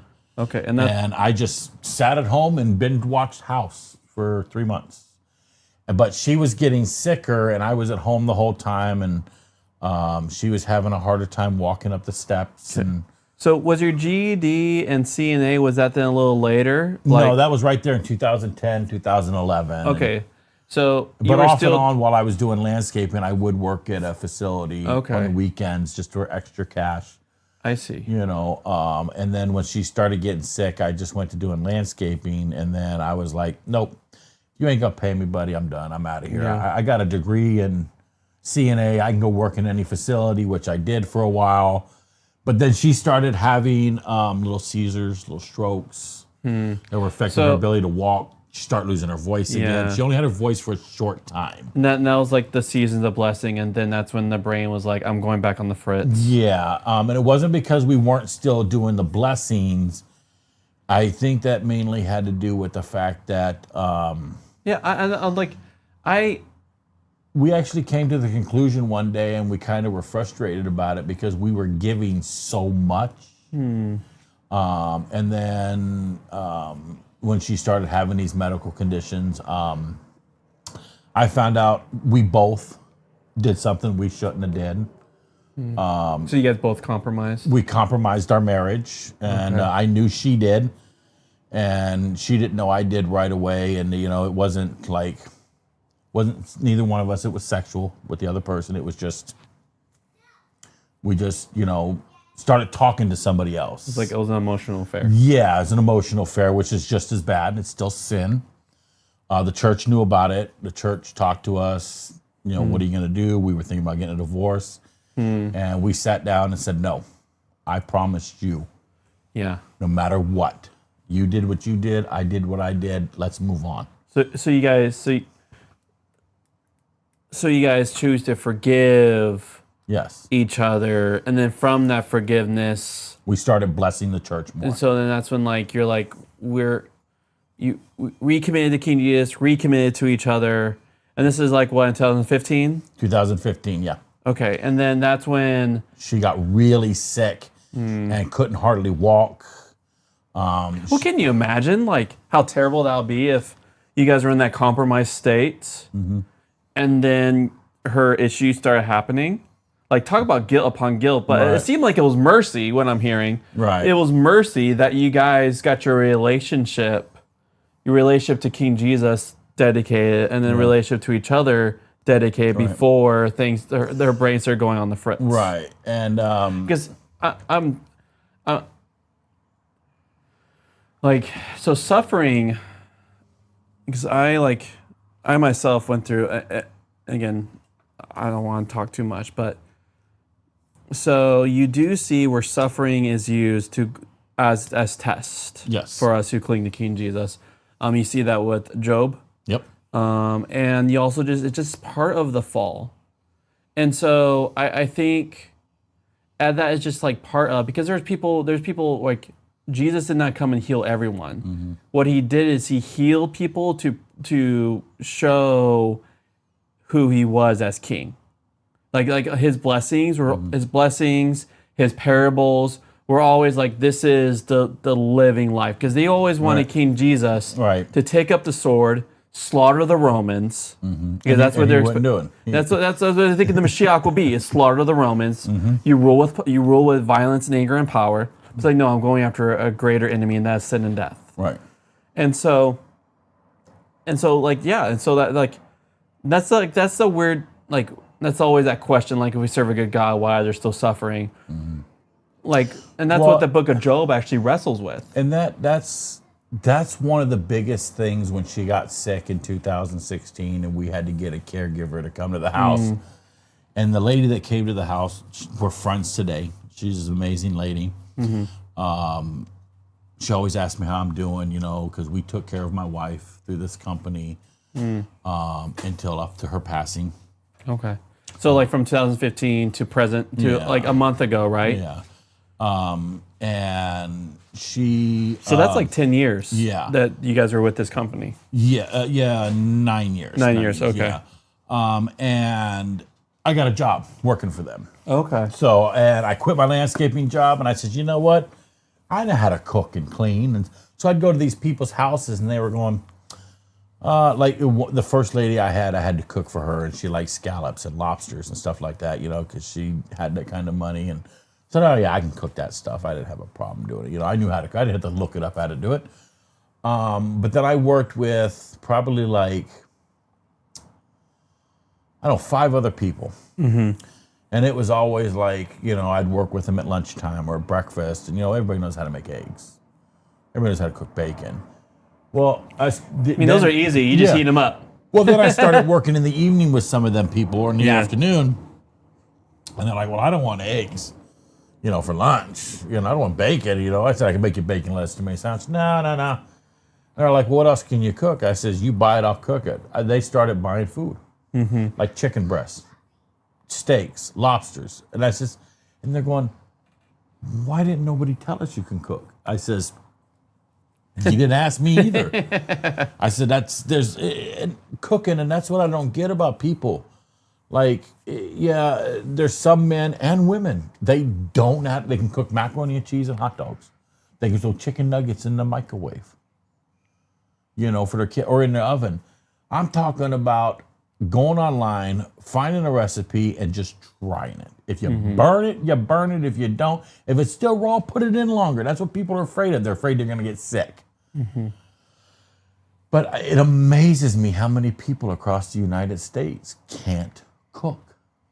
And I've offered, like the church, hey, I'll teach a cooking class. Yeah. It's not that hard. We got a kitchen. Give me 5 people. At the end of the week, they're going to know how to cook everything I told them how to cook. Because I used to cook for men's breakfast, and the guys would watch me. I'm telling you, these guys, because I was like the main chef in the kitchen, and they were all my sous chefs. I'd say, hey, okay, we need the eggs to start scramble. Get the eggs scrambling. And one day somebody came up to me and says, why are you doing caregiving or landscaping? You should be a cook. I says, because being a cook, there's a lot more rules and regulations. Yeah. And I've tried that, And I do not like the fact that I have to check the temperature. My house, I put the chicken in. It says 45 minutes. I'm eating in 45 minutes. I'm not checking the temperature of it to see if it's at 165. You're not grabbing a meat thermometer to make sure it's at. No, I don't do that. A safety temp. My roommate, she's got to make sure it's 165. Because the I always anxiety. get frustrated. You don't with want her. that. You don't, She doesn't want to get sick. Yeah. She don't want to get sick. And I get it. But just pull it out and eat it. If it's a little pink when we cut it, we can put it back in. You know what I mean? That's how my parents did it. You know, I mean, no, we didn't use meat thermometers growing up. That's the old style, though. Right. You know, so. But it's like because now there's such thing as food science, right? Like the food science well, has it doesn't exploded. even have to be 165 anymore. It can be 145 on chicken, depending on the size of the breast, the size, the legs. So I taught myself how to cook because I wanted to make sure, that, I got to eat because there's always a reward. It's a reward when you get to eat. So I got a confession to make. You can't cook? No, I don't care.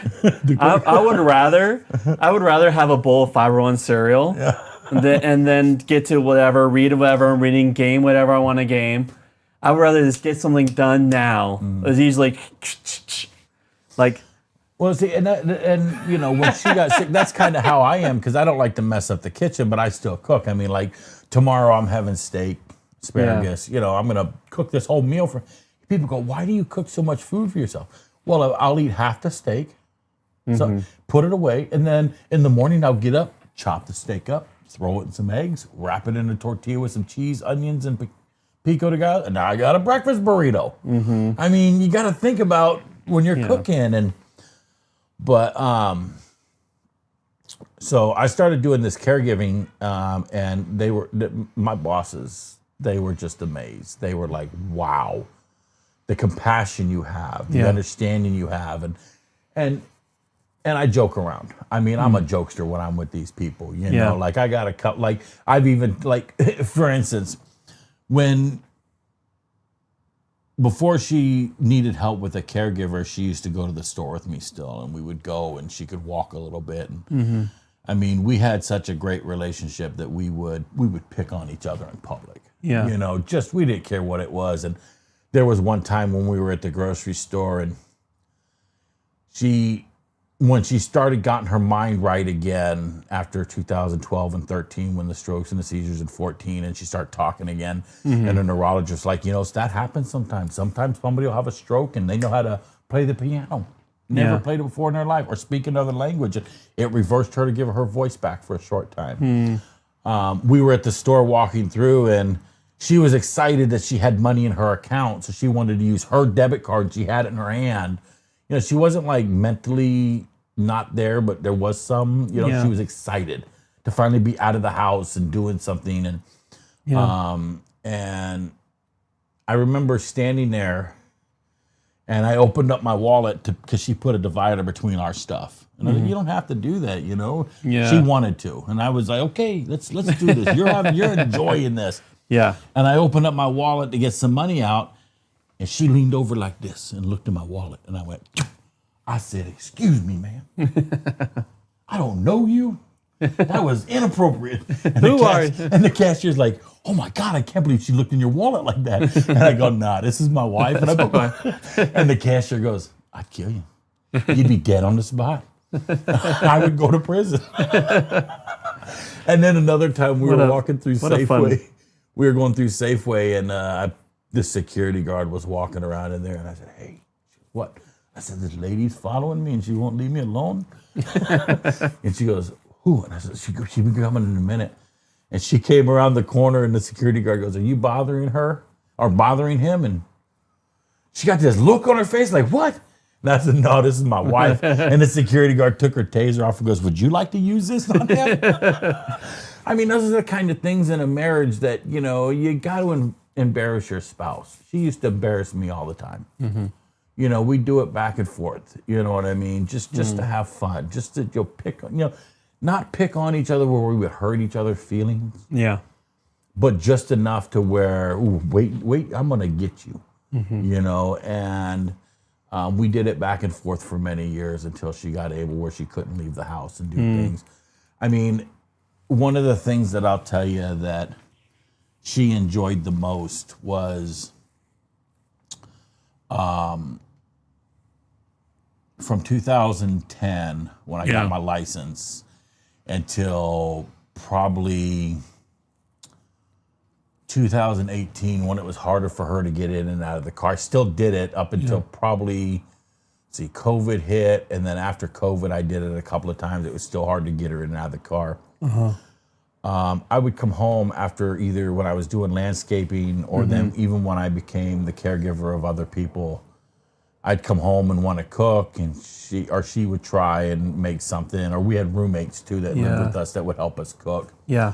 But So the roommates would sometimes assume kind of picking up some of the house stuff. Yeah, because I was working more. I was working 12-hour days as a caregiver or 12-hour days as a landscaper, but there was times that I would come home and when we didn't have a roommate, or even if we did and they were off doing something or whatever, I'd go, hey, let's go to dinner. She goes, okay. So we'd get in the car. We'd be driving and driving. She goes, where are we going? I says, Pig and the Pancake. She goes, they're closed. I says, not the one in Astoria. And we would drive at least 2 to 3 times a month. And sometimes more than that. And the Just people, the coast. And the people out there started recognizing us. And they're like, wow, here they are again, And they go, why? And I says, why not? It's a memory. It's something that I will always cherish. And she will always cherish when one of us is gone. And I used to tell the pastor and all the people of the church all the time, I was like, I just get her in the car and we'd go somewhere. We'd go to, just go to the coast, I'd have a surprise for her, and it'd be a hotel room for the night, so we didn't have to drive back at night and go down to Newport or whatever. And it was just something we did for each other. We made it. She scheduled a trip to Crater Lake that I didn't know about and went. But the last 2 years was the hardest. So like you kind of have like in 2014 she got her voice and then things started deteriorating. It sounds like from like what 2002 is when you guys like became official. Was at that point was it just normal just being together, being for each other, like that was just living life together, like it like there's no. We were just making sure the bills were paid and things were taken care of. When you had to sacrifice, like when you had to do that extra time, it just felt normal. Like you had energy for it because it's just what life is. Right. And then around that very last 2 years when things got tougher, since you've already gone through a lot of tough parts together, like that was then just life. Right. So what was these tough periods, and as we're starting to wrap up, like what were these last moments with her like? The last moments with her were a lot of anger on my part. Okay. I met some amazing people through TikTok that were going through not the same disease as their spouse, but their mom and dad was sick with cancer or dying of old age or and we started communicating. Some of them have already lost their families, and we started talking. Became a big, huge net community about it, and they all knew about my wife and everything like that. Like, this was a couple years ago. Yeah, this was probably, I got on TikTok about 2018, I think it was. Okay.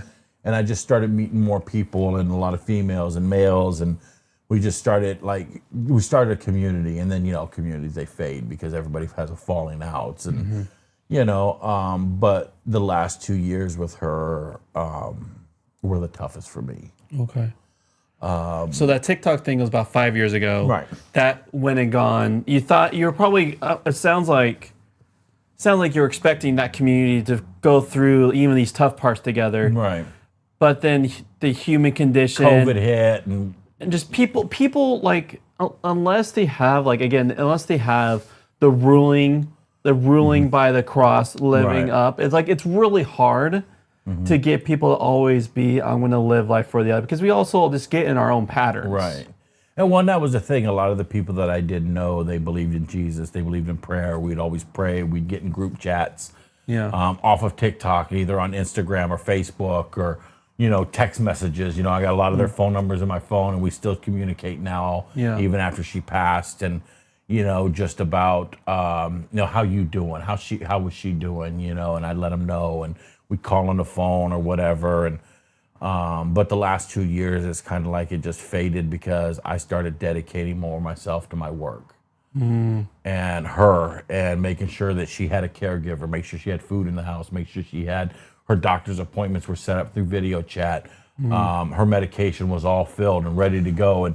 And in that process, I neglected myself with things. Like I gained a bunch of weight and was almost up over 300 pounds. Oh, wow. My A1C was skyrocketed. All this was going on. And then the last year was like, you know what? I need to change me or I'm going to die. And she's going to be stuck being in a facility because I made her a promise and I'm going to take care of her until the end. And so that was a year ago. Yeah, and I lost a bunch of weight. Now I've gained some of it back with her when she went on hospice because I was down to 250 pounds last year. Okay. Now I'm up to 267, so I've gained 17 pounds. Okay. My A1C is back out of whack. What's A1C?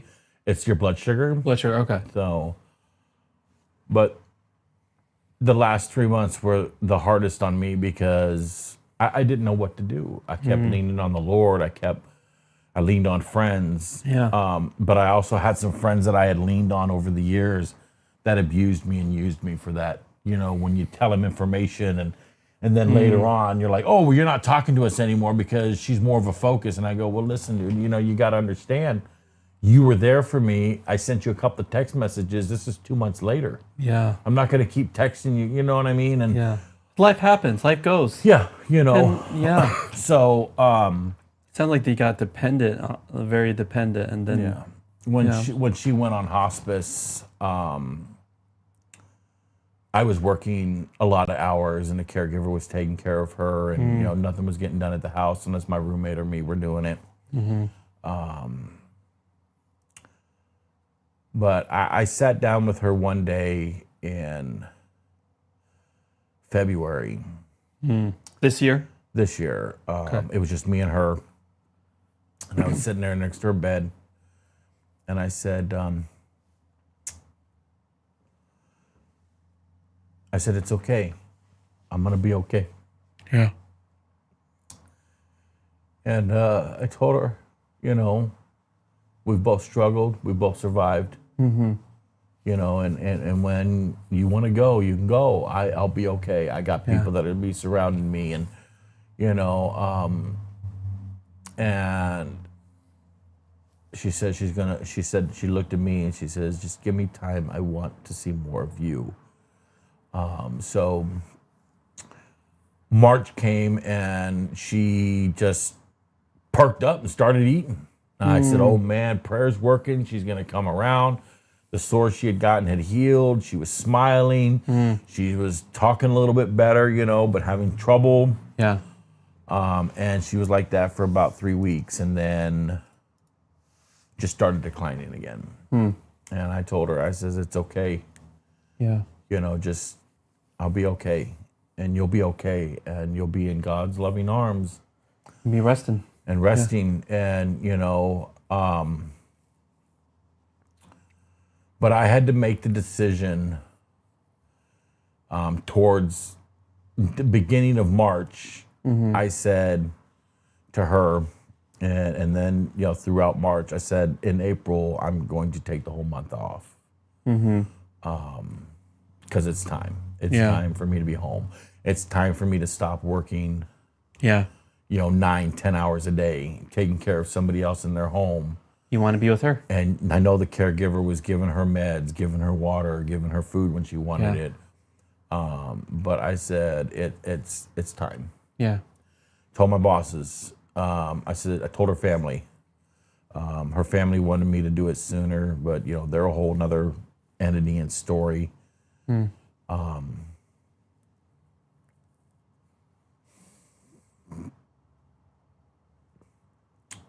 I know God had a plan. Yeah. And it allowed me to spend that month with her. Every day I would get up and I'd go downstairs Our roommate was there, you know.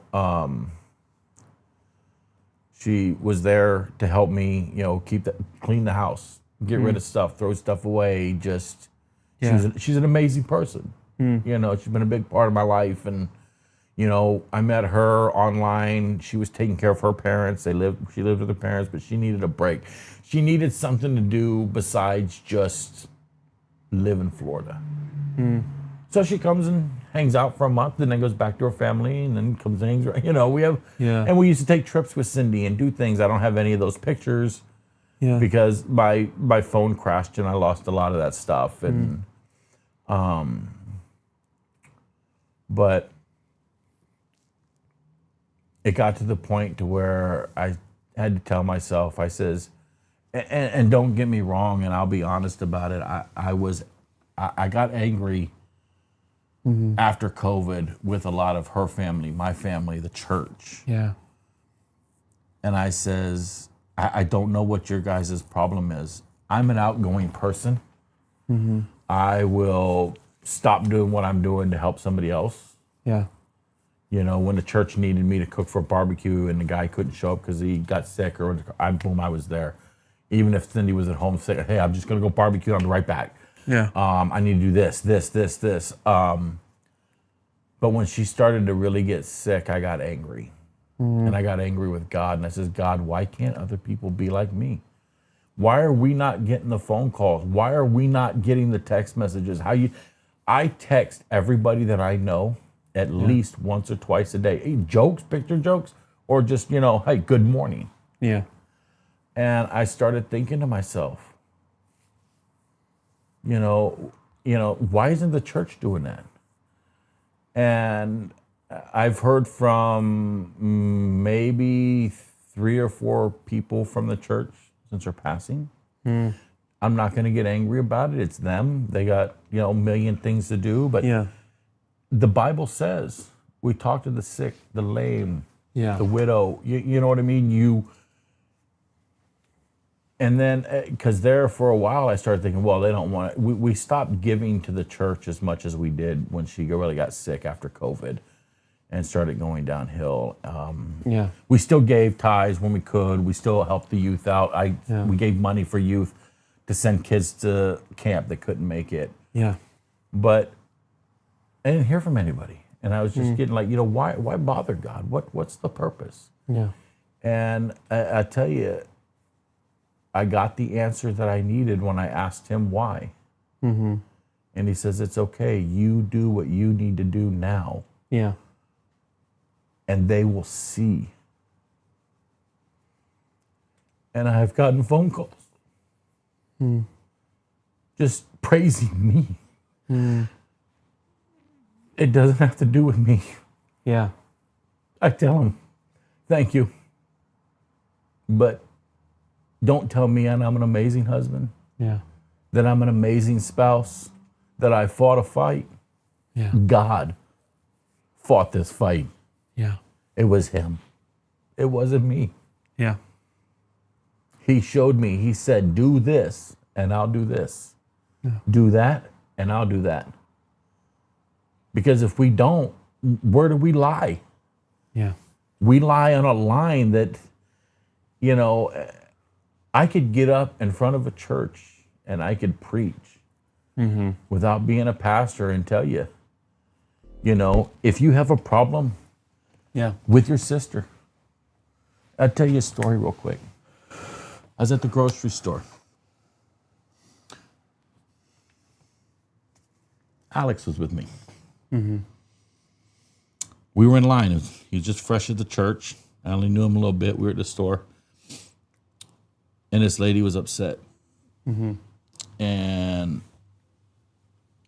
I was like, what's going on? She goes, well, I just came from a funeral and the family fought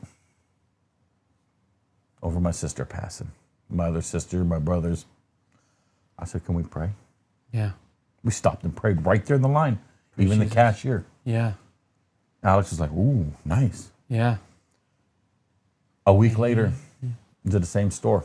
This lady comes up to me and goes, do you remember me? And I go, I think I do. I don't want to be rude, but She goes, well, you were the one that prayed for me about my family being upset because somebody died and this was going on, and you know how we wanted to do the funeral and all that, and it was done wrong, and you know food wasn't right, and I said, oh, I'm sorry. She goes, I want to thank you.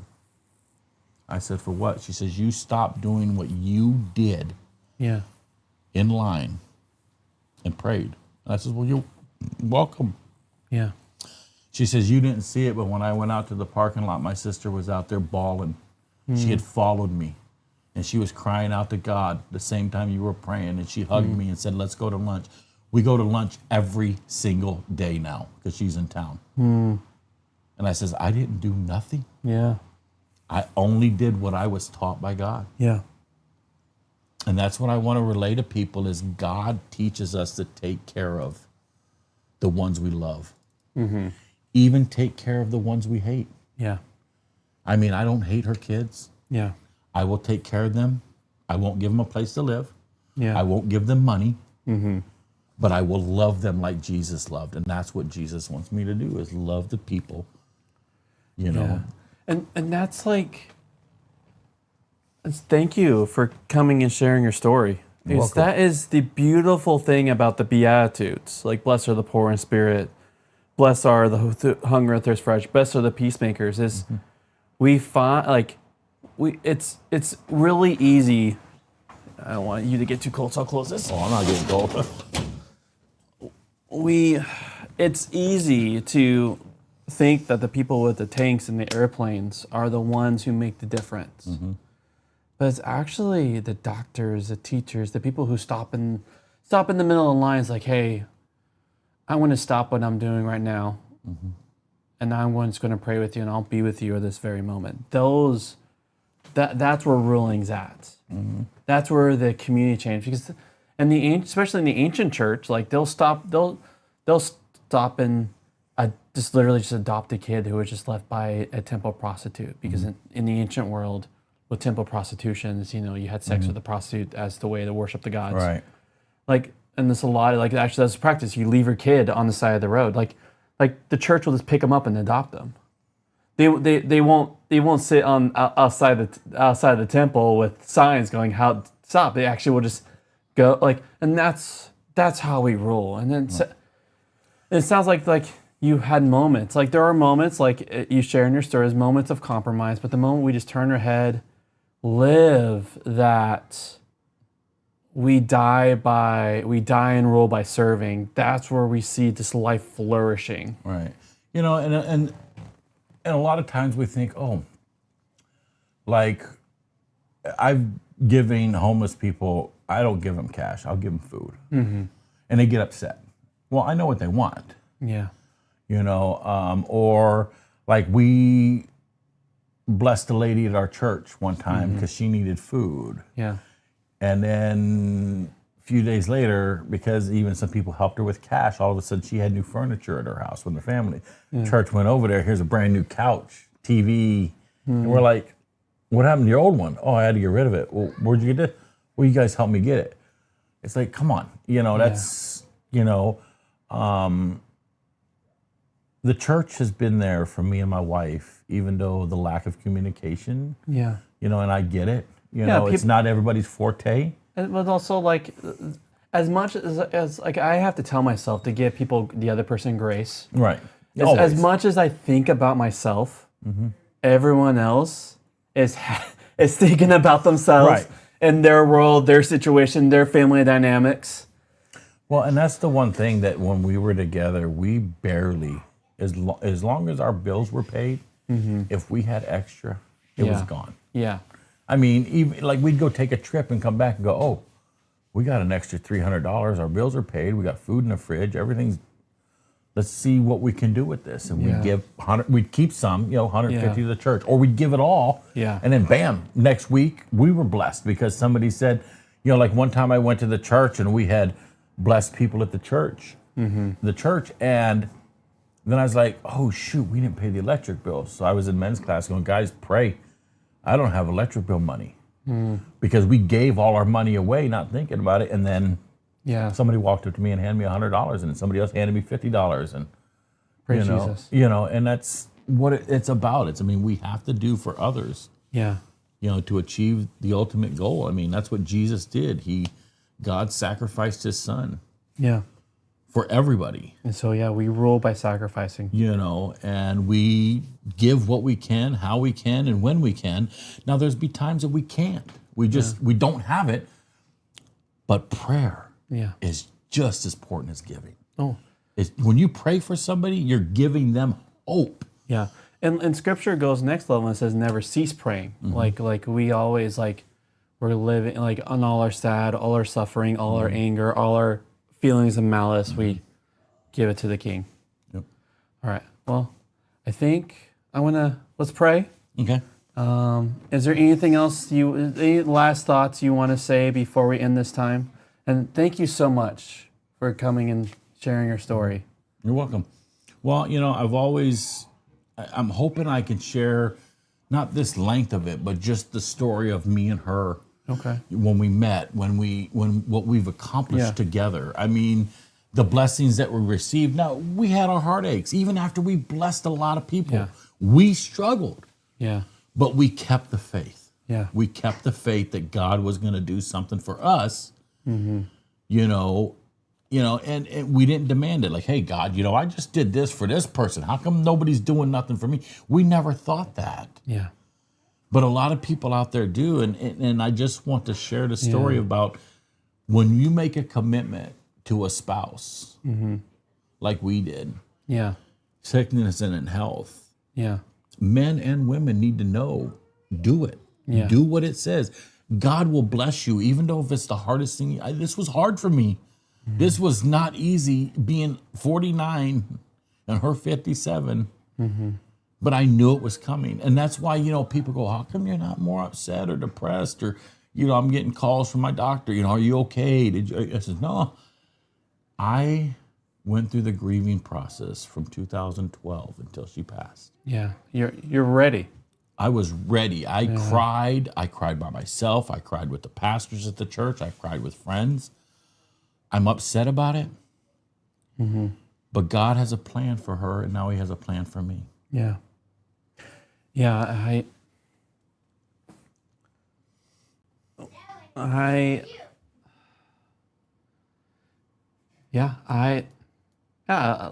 thank you. You know, I had a thing and then I had a thought and it disappeared, and so I'm just going to let that be. But yeah,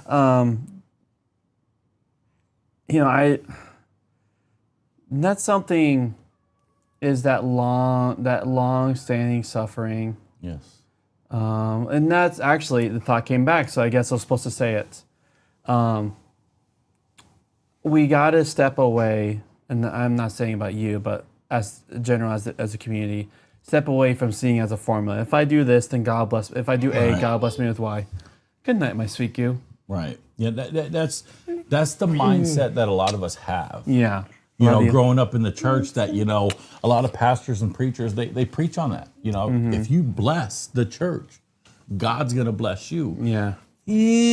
That's making a formula. That's making a formula. Like, like we went to a church one time and the pastor says, if you don't tithe today, not our church we go to, but we were at the coast and went to a church. That this pastor got up and said, if you don't pay your tithes today to the church, God's not going to do what you've been asking for. Oof. And once he said that, we got up and left. We did not want to hear that. That's not godly message. Yeah. I mean, that's manipulation. Yeah, that's like, you know, you pay your tithes or, you know, God's going to punish you for not doing it. Now, nowhere in the Bible does it say that God or Jesus or anybody punished anybody for not tithing for the church, because the one lady only had 2 coins and she gave everything. Yeah. And then there was other people that gave thousands and thousands of dollars. Yeah. And they didn't get their blessing right away, but she was blessed right away because she gave what she had. Yeah. And that's why, so there are things that Jesus has said that we can, that are guaranteed, like forgiveness of sin. We confess him. He is justice and righteous. But and also us as being adopted by him, his glory, his grace, like those things we can rely on. But that's why I like to say, like for me, it's always I declare allegiance to King Jesus. Because like if you see, you declare like you're a United States citizen. Like I'm not going to be trying to smuggle information to Right. like and that's like when we see it as we are declaring allegiance like to this empire, like the Jesus empire, which this empire rules by serving the other. Right. Like that's why actually what's crazy is when Jesus is talking to Pontius Pilate and the guy's like, here's my empire, I can let you go. He's like, actually, like it's given to you, but my rule, like my kingdom is not your kingdom. Right. You are actually setting you're actually setting yourself to lose by putting me to death. Right. And so that's why we get away from any formulas, especially of blessings. Like I just declare allegiance and have my hands open, and I'm going to keep on just have that be good, faithful servant when our time's up. And that's one thing I love about having you here is you, even though yes, there's moments of rockiness, we could say like good, faithful servant, and your wife, good, faithful servant, and now like guess what? You're like Moses. Your chapter isn't over. No. So King Jesus will keep on using, and that's the beautiful thing about redemption is King Jesus will use your suffering, which he already has. Yes. Use your story to keep the next generation. This is what testimonies are about. Is we think it's about wit. Like I got to have the right wit to bring people together. Actually, it's just by your story. Right. And so, thank you for coming here and sharing your story. You're welcome. I appreciate it. Yeah. So, anything else you want to say before we're done? Nope. All right. Let's pray. King Jesus, you're home for amazing. Thank you. Jesus. At the very beginning, at the end, we just declare allegiance to you. You are our King. For what you have started in Kirk, you're going to finish. You are the author and finisher of our faith. Your Holy Spirit is upon him, and you're going to keep on motivating him and directing him towards the good life. And it's not the good life full of riches, and yes, there can be money, cool beans, whatever, but no, it'll be a full life of glory and servship. King, and this actually being a king by serving. We rule by serve. We rule by giving. We rule we always have our hands open. Like, how can I utilize my privilege to serve the other? Because King Jesus, when we look at your beautiful, glorious message, there was no one more privileged than you. There was no one 100% God, 100% human. Like, you are the King, the Mashiach. Like, you can't get more privileged than you. And what your answer was to lay it down for the other, and then you call us. Because then your death becomes our death, and your resurrection becomes our resurrection. So let's live this holy resurrection life now. And thank you, King Jesus, that you're using the holy resurrection life of my friend Kirk. In wonderful, awesome, and holy and amazing name. Amen.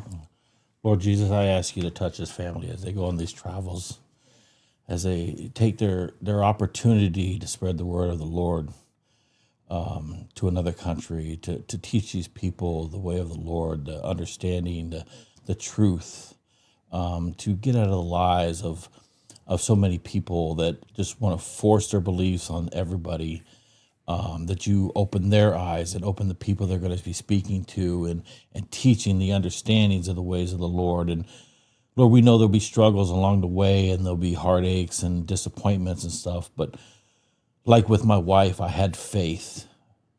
I had faith that you were guiding me to take care of her, Lord. And I became this obedient husband, like it speaks in the Bible. And you gave me this opportunity to come here and share my story with these people, and hope somebody heard the story and realized that, you know what, no matter how difficult life gets, we put you first, and everything else will fall in place. In Jesus' name, amen. Amen. Well, friends, thank you for joining us. you have a great night. Thank you for, sticking us through this long interview. And then this will be saved. You could share it. Choosing Eden. I'll download the video and I'll share it with Kirk, and he could share it wherever, splice it however you want to. So yeah. Amen. Thank you.